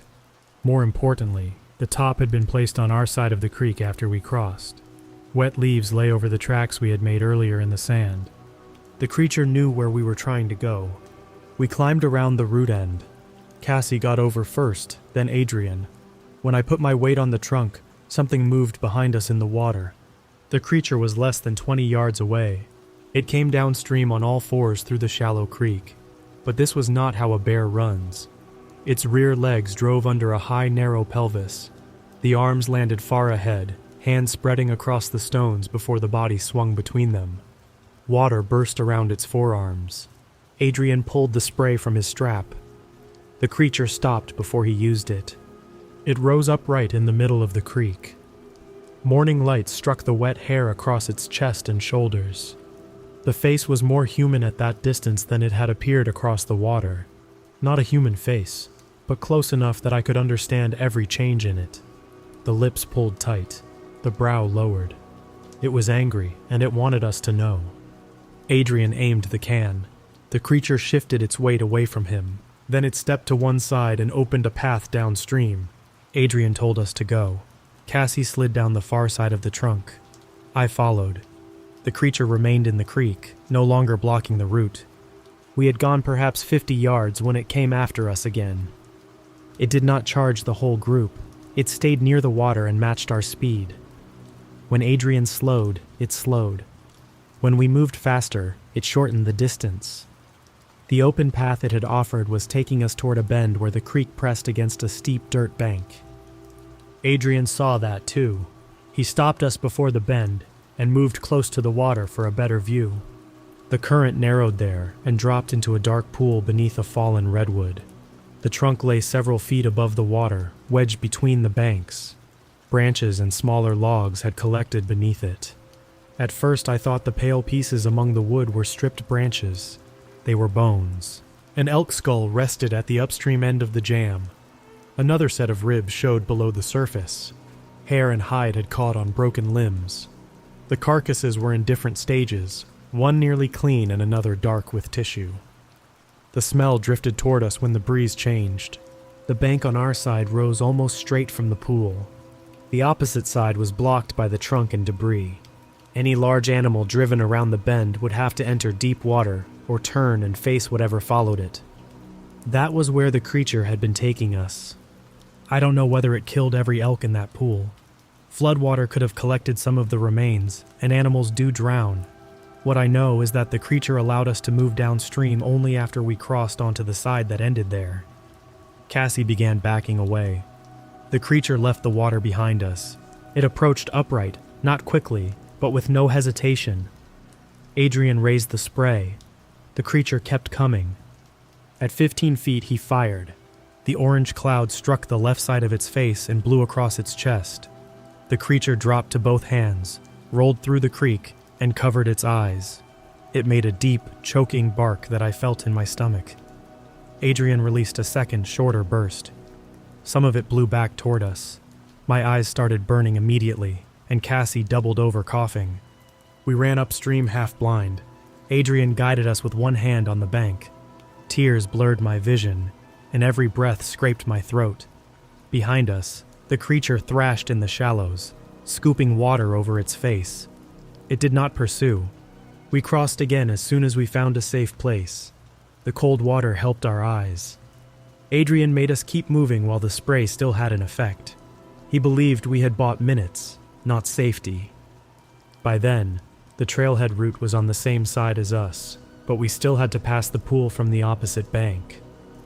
The fallen redwood blocked that bank too. We could climb over its trunk 10 or 12 feet above the water, or enter the forest and go around the root mass. Adrian chose the forest. The detour took us up a steep slope through waist-high ferns. The ground was damp and uneven beneath them. We climbed over one fallen trunk, crawled beneath another, and angled downstream until the smell from the pool weakened. We had almost reached level ground when Cassie found the bear. It was an adult black bear, not a cub. The body had been forced chest down between two large roots with both front legs extended uphill. One paw was close enough that I could see the curved claws. The head faced backward at an angle the neck could not support. Hair and tissue were missing along one shoulder, but there was no advanced decay. Adrian looked for a bullet wound without touching the body and found none. A fall could break an animal's neck, but the ground above the roots wasn't high or steep enough. Something had killed or badly injured that bear, carried it away from the creek, and pushed it into the gap. The carcass changed the situation for all of us. Until then, part of me had still treated the creature as something a black bear might frighten away. Seeing a full-grown bear cached the same way as the elk made that hope impossible. We reached the main route again at about 9:30. The creature had not reappeared. Adrian estimated we were still almost 3 miles from the trailhead. At our normal hiking pace, That would have taken little more than an hour. With wet shoes, burning eyes, and the need to watch every direction, it felt much farther. Other people should have been coming in by then. It was Saturday morning in September, and permits did not guarantee an empty corridor. We hoped we would meet hikers beyond the first legal camping area. I never thought strangers would fight the creature for us. I only knew a predator that had waited for one person to separate might be less willing to approach 6. We stayed on the open bars whenever possible. Where the root entered the trees, Adrian went first with the spray. I held Cassie's hand. She had stopped crying and become very calm, which worried me more. Every time we reached water, she inspected it before stepping in. The creature returned just after 10. We were crossing a shallow channel divided by a gravel island. Adrian had reached the island. Cassie was 2 steps behind him, and I was in the water near the bank. A brown shape rose from beneath an undercut on my right. It had been lying in the creek. Only the top of its head and part of one shoulder had been above the surface, hidden against a dark root. It came up close enough that water from its arm struck my chest. I screamed and drove my trekking pole forward. The tip hit the creature below the collarbone and slid across wet hair. It caught the pole in one hand. I let go. The creature snapped the aluminum shaft against its forearm. It didn't bend it. It broke it. Then it threw both pieces into the creek and reached for me. Adrian sprayed from the island. The burst fell short. The creature recognized the hiss and turned its face away. I stumbled backward, lost my footing, and sat hard in the water. It caught my left boot. The hand closed around my ankle and pulled. My body went flat. Water filled one ear, and my pack dragged me onto my back.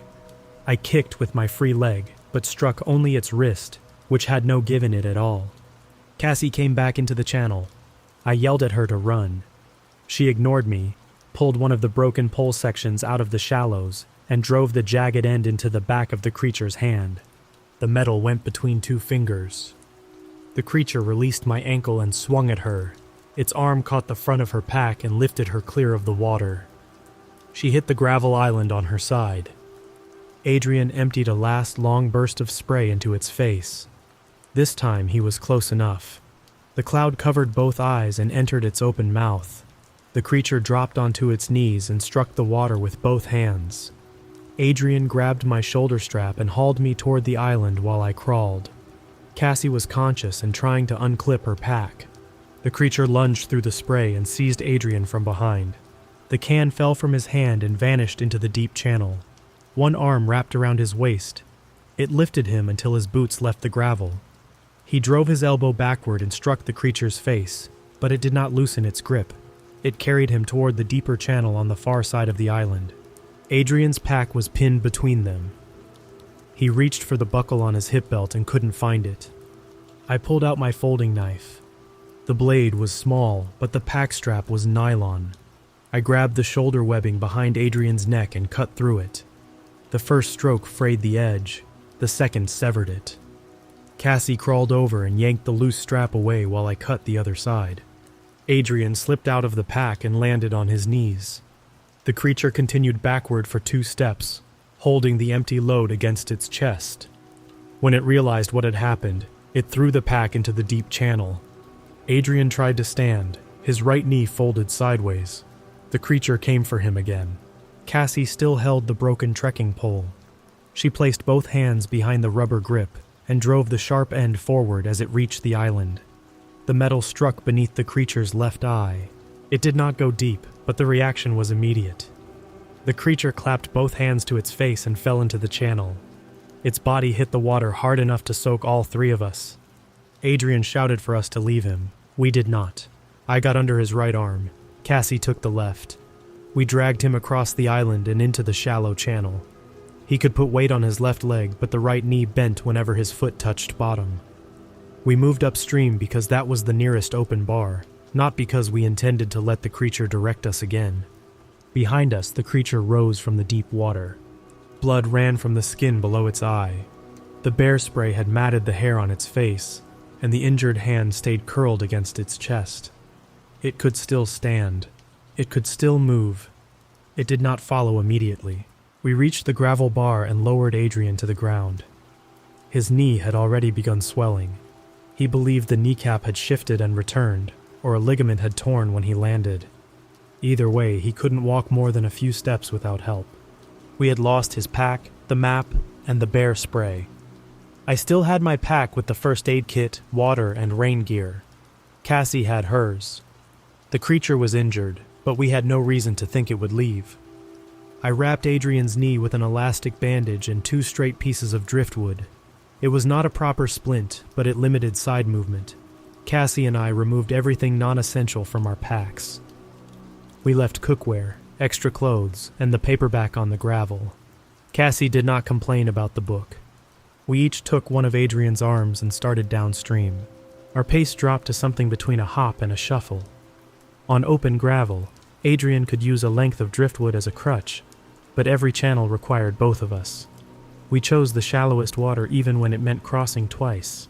I checked behind us so often that my neck cramped. For the next hour, we did not see the creature. I began to believe the spray and the wound near its eye had stopped it.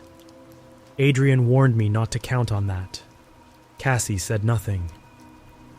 Near noon, we reached the logjam with the first elk carcass, the one we had passed on our way in.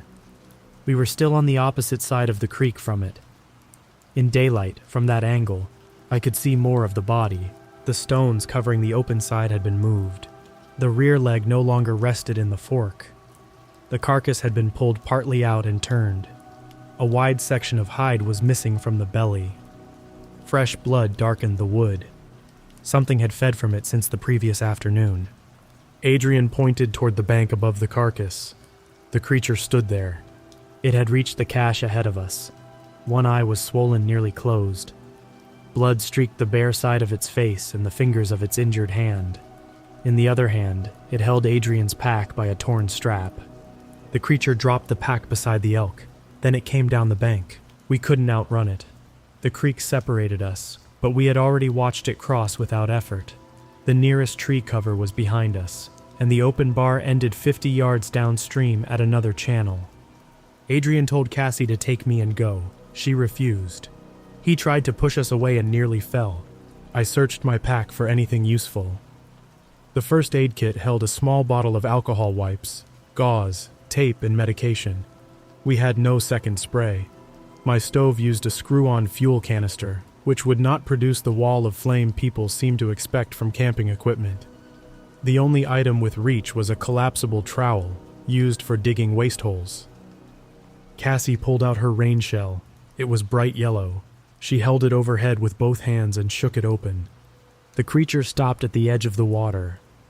At first I thought it was startled by the color. Then I realized the loose shell made Cassie appear wider. Adrian removed his own jacket, spread it between both hands, and raised it above his head. I did the same. We stood shoulder to shoulder, making one broad shape instead of 3 separate people. The creature stepped into the creek. We moved together. When Adrian stumbled, Cassie and I held him upright without letting the line break. The creature entered deeper water. Its good eye stayed fixed on Adrian. It had seen his knee fail. It knew which one of us could not get away. I began shouting. Not words at first, just everything my lungs could produce. Cassie joined me.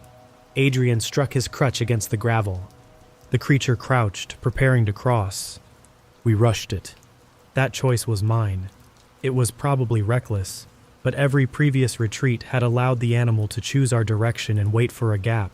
We had heard it only when we moved toward it. I counted to 3, and the 3 of us advanced in one line with the jackets raised. The creature moved back a step. We kept going. Adrian could barely keep his bad leg off the ground. Cassie supported most of his weight while I stayed on the side closest to the creature. We entered the creek until water reached my shins. It opened its mouth and showed broad yellow teeth. The sound it made was low and forceful. It was not a human shout, and it was not a bear. It slapped one hand against its chest, then lunged 2 steps toward us. We did not separate. The yellow shell snapped between Cassie's hands. My jacket covered part of Adrian. To the creature, we may have registered as one large animal with too many legs. Or maybe it remembered the spray and the metal pole. I can't know. It stopped.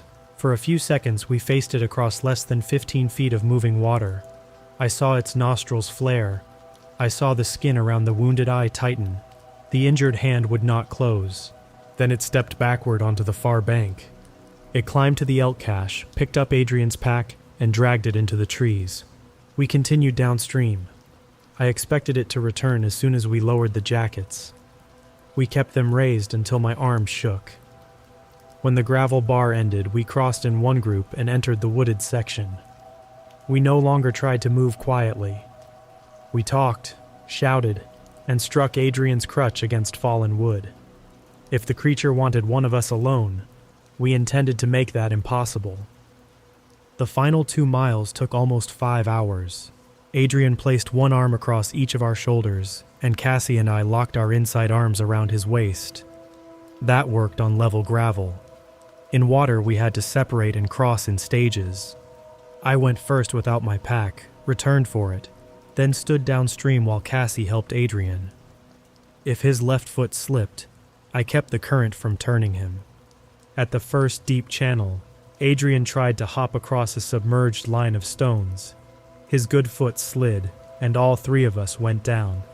The cold took my breath away. Cassie caught the back of his shirt before the current moved him into deeper water, and I got beneath his arm. We came out soaked from the waist down, but the splint stayed in place. We rested on the next gravel bar.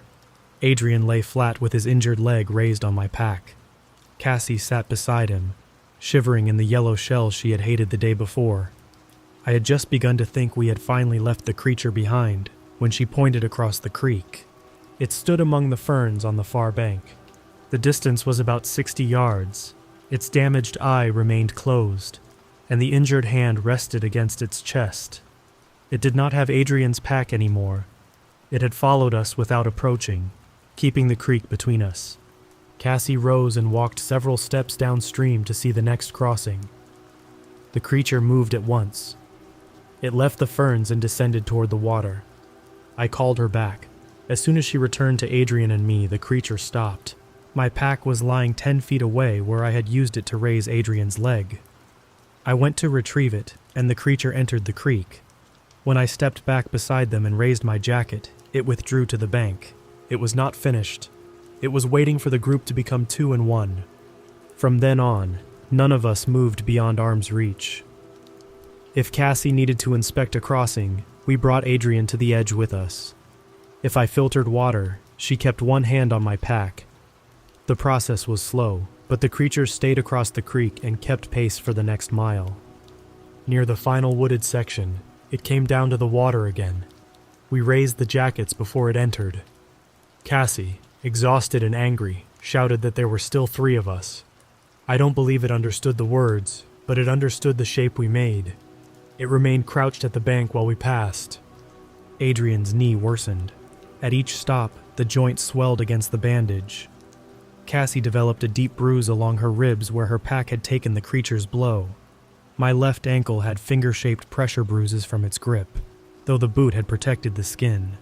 We filtered water from a tributary and ate 2 crushed granola bars from Cassie's pack. Those details seemed small, but they mattered. Fear did not carry us out. Water, sugar, and refusing to leave Adrian did. We saw no other campers. Near the last creek crossing, we met 2 day hikers returning to the trailhead. They saw Adrian between us and came over immediately. We told them there had been an animal attack. One man took my pack. The other helped support Adrian. Neither asked what kind of animal until we reached the parking area. Our vehicle was still there. I drove us toward Oric and called for medical help as soon as we had service. An ambulance met us on the highway. Adrian had torn 2 ligaments in his knee and suffered a small fracture at the top of his shin. He needed surgery but kept full use of the leg.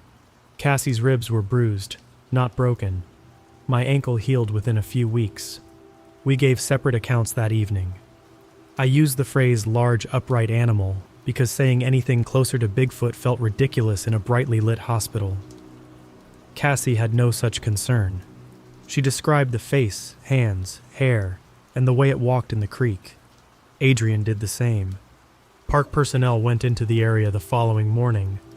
By then, our tents had been torn apart and scattered along the gravel bar. The bear canister was still locked and still held the food. They found the hand impression, several large tracks, reddish hair on a tent pole, and blood near the gravel island. They also found the elk remains at the pool and the adult bear above it. The official explanation for our injuries was an attack by an unidentified large animal. A black bear was mentioned as the most likely known species, though no one tried to explain how that fit the bear carcass or the tracks. Nobody told us the hair or blood proved otherwise. I understand why. Evidence collected from a wet creek bed is rarely clean, and 3 frightened people giving an impossible description do not create a new species. One wildlife specialist spoke to me without Adrian or Cassie present. She didn't tell me what she believed. She asked very specific questions about the pool, the elk remains, and the direction the animal had allowed us to travel. She asked whether it had entered the water before attacking and whether it focused on the person who was injured. When I answered yes, she became quiet. I asked if someone else had reported the same behavior. She said only that predators learn the safest way to bring down prey and often repeat what works. Then she thanked me and ended the conversation. Cassie is 24 now. She remembers everything, and her version has not changed. Adrian no longer backpacks alone, though he still camps. I have returned to the redwood parks during the day. I don't treat the forest as cursed, and I don't believe every broken branch or bear track belongs to an undiscovered animal. I do believe one lived along that stretch of Redwood Creek in 2017. It kept food beneath the log jams. It used the water to hide its approach. It drove elk toward pools where the banks closed around them. When it came after us, it did the same things in the same order. Cassie has always said the worst part happened before we knew what it was. I understand what she means now. The hand on our tent did not search for an entrance. It never touched the zipper, the food, or our packs. It pressed over my body, moved to Cassie, checked the empty space between us, and then went to Adrian's shelter. It counted 3 people that night, and the next day, it came forward every time one of us moved away from the others. It followed us for miles, but we made sure it never got another person alone.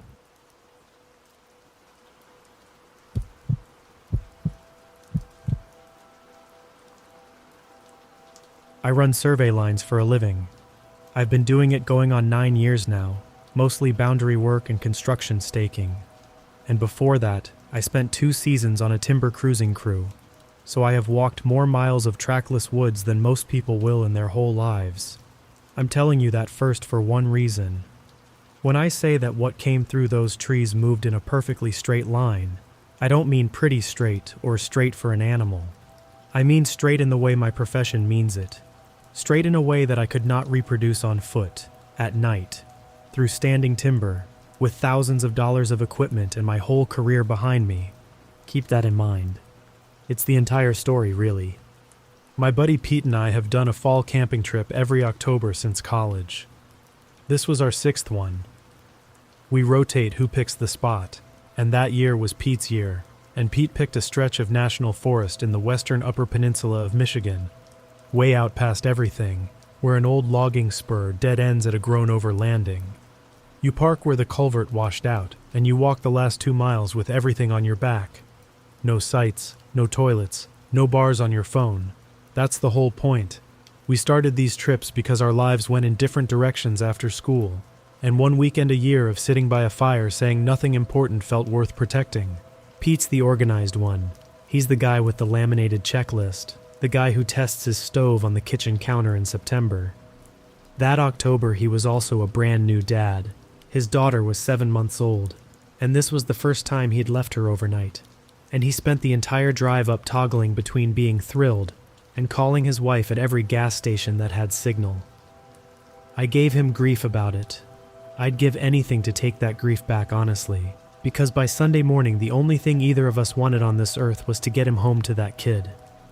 Anyways, we got to the washout around 3 on Friday afternoon. It was cold that week, real cold for mid-October, down into the 20s at night, and the leaves were already down, which matters. Bare woods carry sound and sight in a way summer woods don't. You can see 100 yards through hardwoods in late October. You can hear a squirrel drop a nut from twice that. The walk-in was gorgeous. The spur runs mostly flat through maple and then drops through a band of spruce to the old landing, which is maybe an acre of open grass and raspberry cane with a fire ring some hunter built out of chunk rock years ago. North of the landing there's a low ridge, all timber. South it falls away toward an alder swamp you would not want to cross in any season.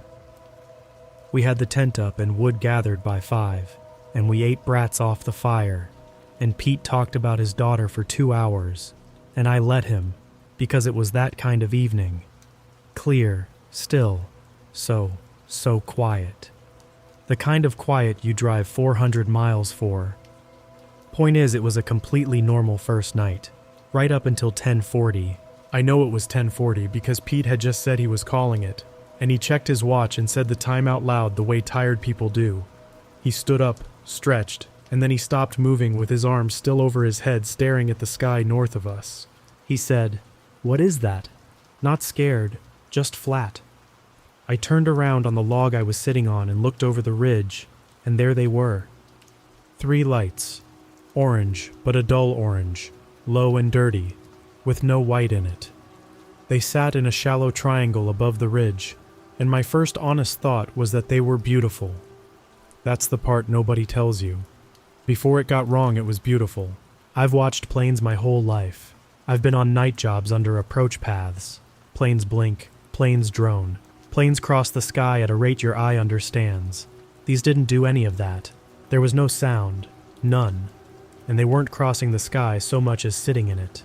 And then all 3 of them slid sideways together, maybe a fist width at arm's length, and stopped dead. No drift, no wobble, no speeding up, and no slowing down. One position, then the next, and the travel in between was too clean for my eye to hold on to. Pete said flares, I said satellites. Neither of us believed the other one, and neither of us believed ourselves, and we stood there with our necks cranked back for what felt closer to half an hour than the 3 or 4 minutes it probably was. Time does that. A couple of minutes at the wrong moment can feel longer than the whole rest of the night. Then the 3rd light did the thing I will never forget. The 2 upper lights dimmed out, easy and gradual, over 3 or 4 seconds instead of all at once. But the low one got brighter. And then it came down. Not falling. Falling I would have understood. It descended smooth and controlled and patient, at one steady speed, straight down behind the ridge, and the glow of it lit the bare treetops from behind for a second. And then it was gone, and the woods were dark, and that was it. No sound. Let me be exact about that, because everything I know says there should have been something. A thump, a crack, branches breaking, something. There was nothing. And here's the detail that took me a minute to notice. The first genuinely wrong thing of the whole weekend. The woods had gone silent before the light came down. I don't mean quiet. October nights are quiet. I mean silent. 0, nothing. No mice in the leaves, no last crickets. None of the small, ticking traffic a bare forest runs all night. It was a silence so complete that my ears started ringing just to fill it. Pete sat back down. I sat back down. We built the fire up bigger than we needed, and we talked ourselves into an explanation, because that's what functional adults do. Here was our explanation, and it was a decent one. There's a lot of military history in the UP. There was an air base up here for decades, and the airspace still gets used for training. Flares hang in the sky. Flares dim out. A parachute flare drifting straight down on a dead calm night would look controlled. The silence was just a cold front, animals hunkering before weather. We had answers for every single piece of it, and the answers fit together, and we went to bed around midnight, almost proud of ourselves. Only they didn't fit. We just wanted them to. There's a difference, and the difference is what this story is about. Saturday morning was frost white and stunning. We slept in, fried eggs, and made fun of ourselves about the lights in the loud way you do when something spooked you more than you'll admit. And I'd probably still believe weird flares today, except that around noon we went up the ridge looking for dry oak, and we found the lane. I need to slow down here because this is the part where my job matters. and it's the part people have the hardest time picturing. We were maybe a third of a mile up the back side of the ridge, in mixed hardwood with an understory of ironwood and beech whips, the knee-high to chest-high brush that fills in old cuts. And that understory just stopped. There was a corridor through it, maybe 30 inches wide. Every stem inside that corridor was snapped, not cut, snapped, and every one of them was broken at the same height, right around mid-thigh, and every break was folded in the same direction. Fresh breaks, white wood, wet sap. That sap tells you everything. Those stems had been standing the day before, and the corridor was straight. I got down and sighted along it the way I'd sight a line at work, and I could not find the error. Do you understand what I'm telling you? I shoot lines through timber for a living, with a total station and a line of lath behind me, and even then, the lath wanders a hair here and a hair there, because ground is ground and people are people. This thing ran through standing brush, over a downed log, across a little drainage, up the far slope, and it never deviated. Not around the log, not around a waist-high boulder. The corridor of snapped stems ran to the rock, and the moss on top of the rock was scuffed in a strip, and the corridor picked up on the other side, dead on line. Whatever made it did not go around anything. Going around never came up. Pete said moose, and look, a bull moose in the rut trashes brush, and a moose is tall and heavy and does not care about your understory. It was a good rational explanation, the best available one, and Pete's not stupid, and neither am I. But nope, because moose meander. Moose browse and drift and follow their stomachs. Moose do not hold a bearing for 600 yards, and moose have hooves, and here's the thing I've never been able to explain to anyone's satisfaction, including my own. The ground inside that corridor barely red at all. Frost-softened leaf litter, soft duff, a strip of bare mud in the drainage, and the only marks were long shallow presses. Narrow, this long oval about the length of my forearm. No toe pattern I recognized. No claw, no hoof wall, no pad. Spaced even. Every stride identical. I paced the interval out of habit and it never varied, and I mean never. Uphill or down, the way your stride and my stride vary constantly because we're built out of meat and the ground is uneven. These didn't. Then we found the second lane. It was about 40 yards over, parallel to the first. Same snapped stems, same height, same direction of fold, same impossible bearing. I stood between the two of them on that ridge, and something in my chest went cold and heavy before my brain caught up, which is a thing I've learned about fear since. The body decides first, because I knew what I was looking at. I'd know it anywhere. I've laid it out myself 100 times with flagging tape and a compass. Transects. Parallel search lines at a fixed interval. Somebody, or something, had spent Friday night running a grid through those woods, in the dark, through untracked brush, without a light, without a machine, without missing its spacing by so much as a boot width. And both lanes ran down the far side of that ridge, straight through the country below the point where the third light had gone down. We should have packed up right then. I've replayed that Saturday afternoon more times than I can count, and it always arrives at the same fork. Two grown men, standing between two impossible lines, choosing to stay. And I can tell you exactly why we stayed, because the reasoning was sound, and I'd probably fall for it again. Whatever ran those lines had come within a quarter mile of our camp overnight, and had not touched us, had not turned toward us, had not cared. The lines weren't about us. Also, it was 2:30 by the time we got back down, and breaking camp and humping 2 miles out and driving washboard roads meant doing the last of it in the dark. And the dark was exactly the thing we didn't want to be out in. So we made rules instead. That was Pete, checklist guy. Fire kept small. Packs loaded except for the tent, so we could walk out at first light with 10 minutes of work. Everything with a switch, my flashlight, the lantern, both headlamps, both phones, went in one pocket of one pack, off. That last rule sounds strange, and honestly at the time, it was pure superstition, some caveman logic about not shining anything at anything. Before the night was over, it would turn out to be the only rule that mattered. The birds never came back Saturday. I noticed it around dusk. A whole October day in the hardwoods, and I could not remember one chickadee, one raven, one grouse flush. The woods felt vacated. Everything with wings or good sense had made the decision we'd talked ourselves out of. We let the fire fall to a low bed of coals around 9, and sat with our backs against the big log on the north side of the ring, facing the ridge, because neither of us said it out loud, but neither of us was willing to face away from it. It was cold, still, moonless early, with the moon due up late. The dark out there was total in the way city people don't believe in. Past 10 feet there was nothing to see at all. At 11:10, Pete had to lean his wrist toward the coals to read it, because that old analog watch of his has no glow to it. We heard it. Snap, far off, up on the ridge.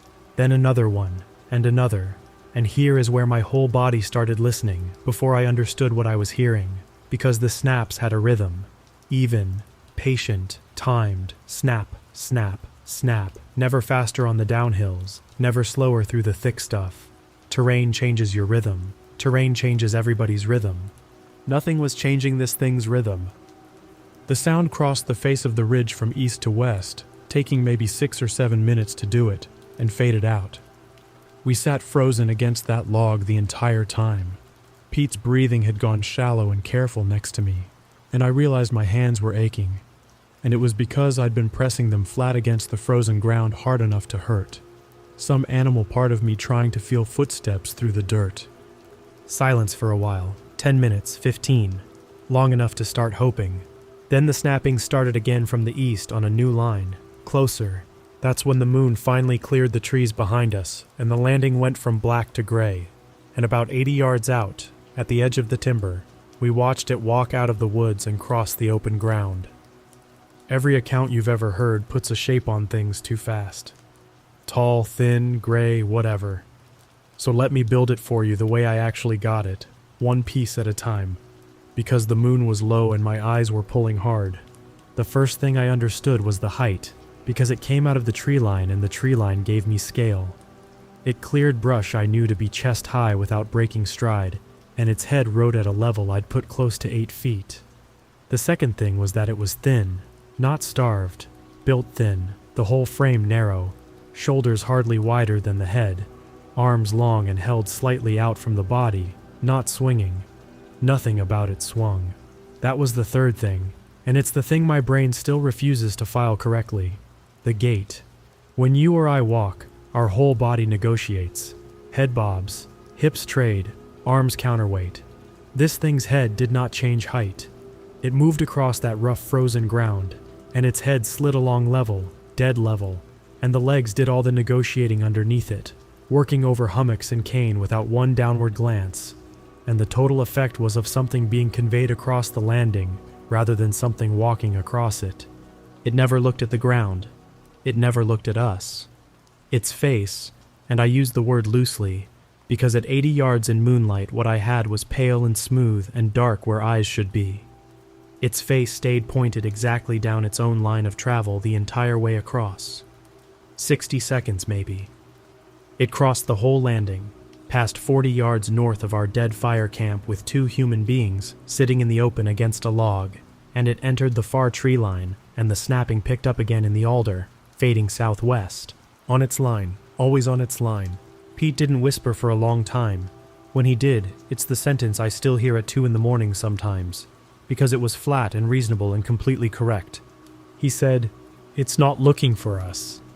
And then, quieter, "So we can't ever be the thing it finds."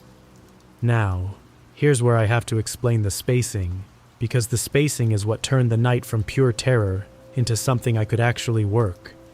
The lanes we'd found on the ridge were parallel, about 40 yards apart. The pass we'd just watched crossed the landing about 40 yards north of camp. I sat there with my back against that log, doing the one thing I am truly good at, which is holding lines in my head. And I laid the grid over the country, the way the thing was building it, pass by pass, working south off the ridge. And every version I ran came out the same. The next westbound pass ran through our camp, not near it, through the fire ring, through the tent, through the log we were leaning on. We had somewhere between 20 and 40 minutes, depending on how long its turns took, and I will never forget the specific sick stillness of sitting in the dark doing that figuring while my heart worked at a pace I could hear. We moved. Quietly, and I mean crawling on forearms quiet. We took our sleeping bags and nothing else, and we crawled north and east, back into ground the thing had already covered. Because the one place a search never returns to is the ground it has finished, and down into a shallow frost-heaved dip under a leaning spruce, maybe 50 yards from camp. And we lay flat in that dip, side by side. Bags pulled over us for warmth and darkness both. The tent stayed standing, the pack stayed leaned against the log, the coals stayed dying in the ring. Bait, all of it, though I didn't let myself use that word at the time. We'd been down in that dip about 15 minutes when Pete's hand made a mistake. I don't blame him. I've never once blamed him. He was a new father lying in frozen dirt in the dark, and his body wanted to know what time it was, the same way his body had checked that watch every night of the trip. We thought we'd packed away every light we owned, but Pete still had a little pen light clipped inside his coat, the one he used to read that watch face, and neither of us had thought of it once, and his hand came up out of the bag with it from force of pure habit, and his thumb found the button. It was pointed east, out across the low corner of the landing. The beam only lived for a second, maybe a second and a half. One white stripe of frost and cane and dark timber, and then Pete strangled it against his chest, and the dark came back down. From the tree line in the north came the sound of brush snapping, then the sound of it stopping. You have to understand what that meant. In every minute we had listened, through both passes, near and far, that rhythm had never changed and never paused. It was the one thing that had not changed all night. Snap, snap, snap. A thing that does not adjust, does not react, does not care. It had stopped mid-stride. The silence that followed was worse than any amount of sound.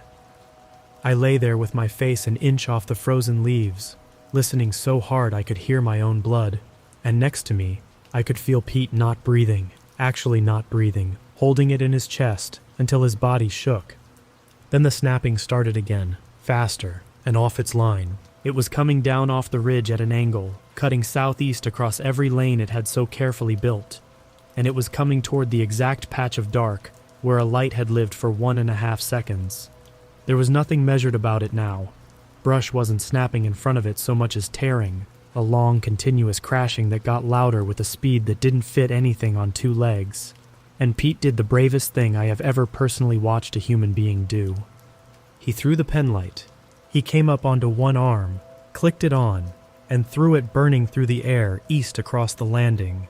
A spinning white line arcing out over the cane, and it landed in the grass 40-some yards from us, and lay there throwing its beam sideways along the frost. Then he flattened back into the dip against me, and grabbed a fistful of my sleeping bag, and held on. The crashing bent east, toward the light, away from us. It came out of the timber into the open moonlight at a pace I'm not going to try to describe, beyond saying that no track athlete alive touches it. And the level head was gone. The whole frame was down low with the arms involved now, and it covered the open ground to that penlight in a handful of seconds, and stopped over it so abruptly that stopping seemed to cost it nothing. No skid, no stagger. Full speed, then completely still, standing over the little light with the beam cutting sideways across its shins. Then it crouched, slow, folded down over the light with its knees rising past its shoulders, a fold that ordinary joints don't allow, and it stayed that way, wrapped down around that beam, perfectly still, for what my whole body swears was an hour and my head knows was 2 or 3 minutes. The light went out. No crunch, no breaking plastic. The beam just ended, and I found out why at dawn, and it's a small detail, but it's the one that still wakes me up at night. It hadn't smashed the penlight. It had pressed it, slowly and evenly, down through the frost crust and an inch into the wet earth underneath, face first, until the dirt closed over the lens, killing the light without wasting one motion on it. Whatever that thing was, it had wanted the light gone, and it had made the light gone, with a patience that was worse than any violence. But the part that broke something in me came next. It stood up in the moonlight, turned, and walked back, not toward us, not casting around, not hunting. It walked northwest at that same conveyed, level-headed pace, back up into the timber, and I lay in that dip listening, and the snapping resumed. From the exact point where it had left off, it went back to its line. It found the precise place in the pattern where it had allowed itself to be interrupted, and it resumed the pattern, and the metronome swung on across the ridge in the dark. Snap, snap, snap.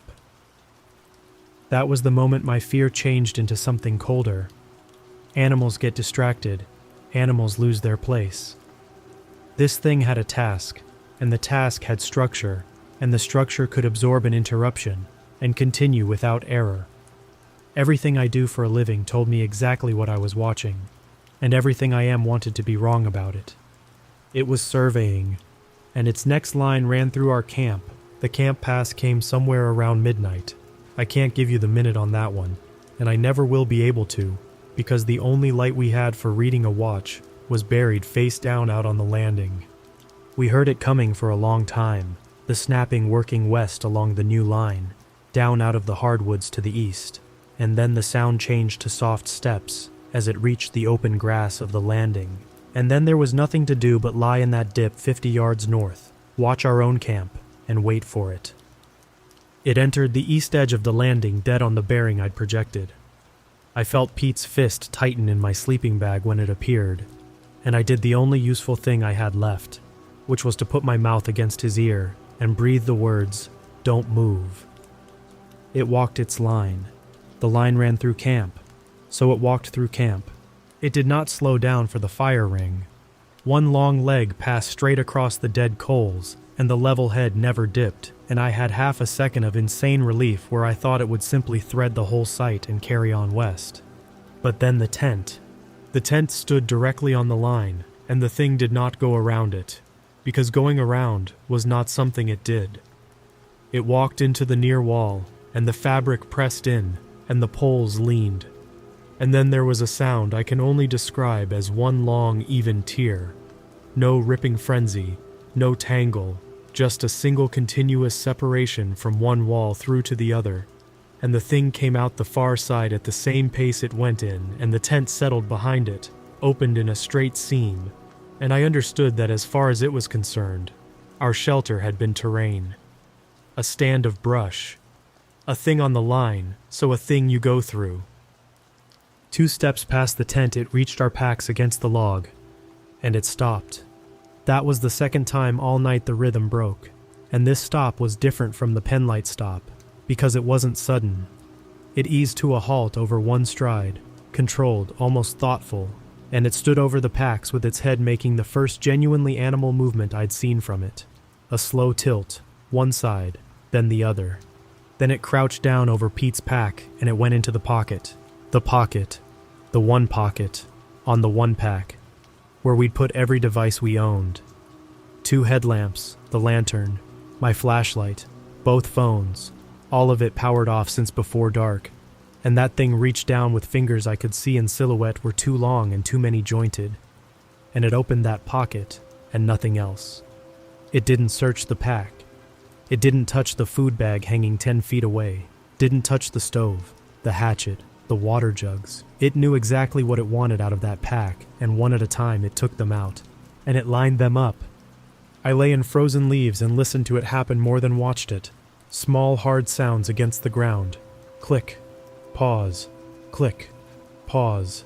Each one set down with the same interval, and in the gray of the moon I could see the row growing beside the log, evenly spaced, dead straight. My whole profession laid out in miniature by something that came out of the sky. Then it moved down the row, and over each one it did the press. Slow wait, no hurry, one after another, and each time I heard the frost crust crack and the wet ground under it give. Face down, an inch deep, 6 little burials, both phones were off. I keep coming back to that. Off, and inside a zipped pocket. Inside the dark. It knew. Don't ask me how it knew, but it knew, and it treated a dead phone with the same quiet hostility it had shown a lit pen light. And whatever the difference between on and off meant to us, I don't think it meant one single thing to whatever that was. When the last device went into the ground, it stood, found its bearing, stepped up onto the log and over it without drifting an inch offline, and walked west off the landing, and the snapping faded away into the timber, and Pete let out a breath that shook the whole length of him. We did not sleep. I want to be honest about the next few hours, because in a story you'd expect them to be filled with terror, and the truth is, they were filled with cold. Deep, stupid, dangerous cold, the kind that gets into your back teeth, and we lay in that dip because lying in that dip was survivable, and being on our feet in the open was not a thing either of us could make ourselves do. The passes kept coming, farther and farther south, fainter and fainter, working away from us into the swamp country, and somewhere around 4, the sound stopped altogether, and the silence came back in, total, and that was almost worse. I must have gone somewhere near sleep, because the next thing I knew, Pete's hand was flat on my chest, pressing down. Not tapping, pressing. And the sky through the spruce above us had gone from black to the first dirty gray of maybe 6:15, and I lifted my head an inch and looked over the rim of the dip, and I stopped being a person for a second. I just stopped. It was standing on the landing 40 feet away, facing us, not passing through, not on a line, standing. Still in a way that nothing alive holds still, no weight shifting, no breathing I could see. Arms hanging with those long fingers slightly spread, and its head was pointed at our dip, at the exact patch of shadow under the exact spruce. And I understood something then, all at once, the whole shape of it, and it is the coldest single thought I have ever had. The penlight had flown to where it landed, which meant it had flown from somewhere. And this thing did not lose its place in a pattern. It had pressed the light, logged the throw, finished its grid, every lane, every pass, hours of work, and then it had come back to resolve the one loose end in an otherwise orderly night. Us. We were the loose end. It started walking. Here's where I have to drop into the present, because that's where the memory lives. It's coming and there is nowhere to go. The dip is nothing. The spruce is nothing. Running means being a warm, loud thing in an open field with something that crosses 40 yards in a couple of seconds. So we don't run. We lie still, pressed together, and I'm watching it come with one eye over the rim of frozen dirt. And Pete has stopped breathing again beside me. And every step it takes is even, and its head never bobs. And it is so tall coming out of that gray light that my mind keeps refusing the scale of it, keeps trying to move it farther away, and it will not go farther away. It stops at the rim of the dip, above us, and it folds down. The knees rise, the body lowers between them. The face comes down through the dark until it is maybe 18 inches from mine, and I am looking at it. And I will now tell you the 2 things I learned in the longest 15 seconds of my life. And then I'll never describe that face again, because I've found that describing it in detail does something bad to the people I tell. First, it had a face, features in roughly the places features go. And that was somehow the most wrong thing about it, because they sat there without doing anything. Nothing moved on it, nothing at all. Second, there was no cold coming off it, and no warmth either, and no smell. At 18 inches, on a frozen morning, another body gives you something. Heat, breath, odor, presence. This gave nothing, an absence with a shape, and my body reacted to that nothing worse than it would have reacted to teeth. It looked at me. I can't tell you what with, but it looked. And it tilted its head 1 degree at a time, one side then the other, the same tilt it had given the packs. And I lay there being examined by it with my heart going so hard I could feel it in my ears and my hands and the dirt under me. And next to me it did the same to Pete, the slow lean, the tilt, the stillness. And then the sky lit up. Through my eyelashes, past the black edge of its head, the whole ridgeline to the north bloomed that dull, dirty orange, soundless, the bare treetops going to silhouette, and the thing above us straightened up so fast that it was simply upright, no motion in between that I can describe, and its head turned north, And for the first time all weekend, something else was setting its bearing. It left.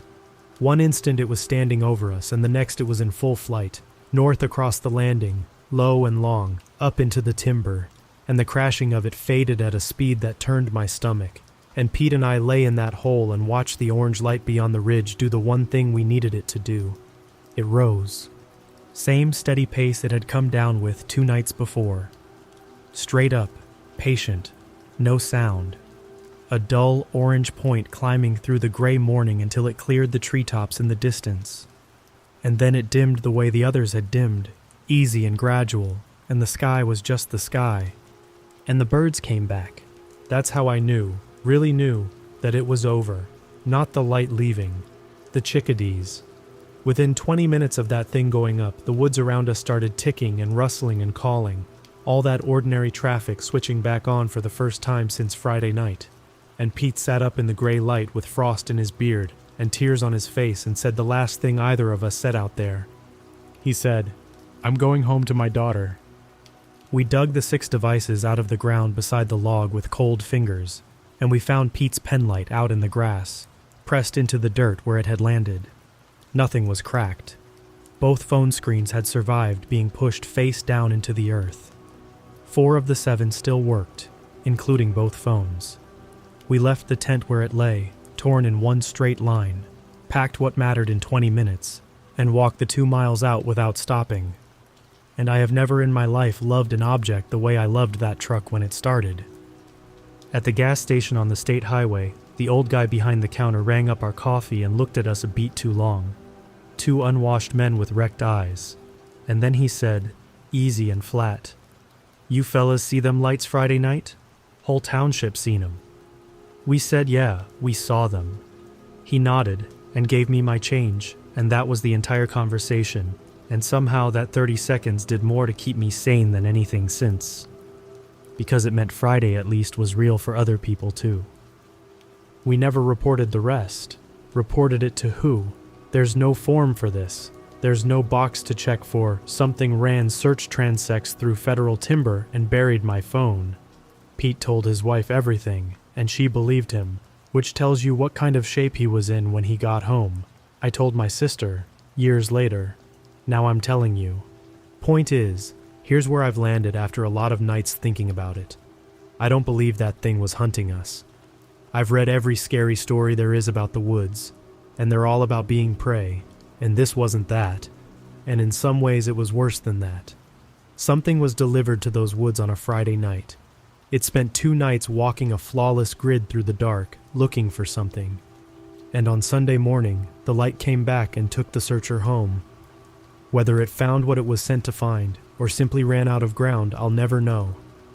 What I do know is that the whole operation arrived, worked, and left without one wasted motion, and the only reason 2 campers are alive to describe it is that we were never on the list of things it was sent to find.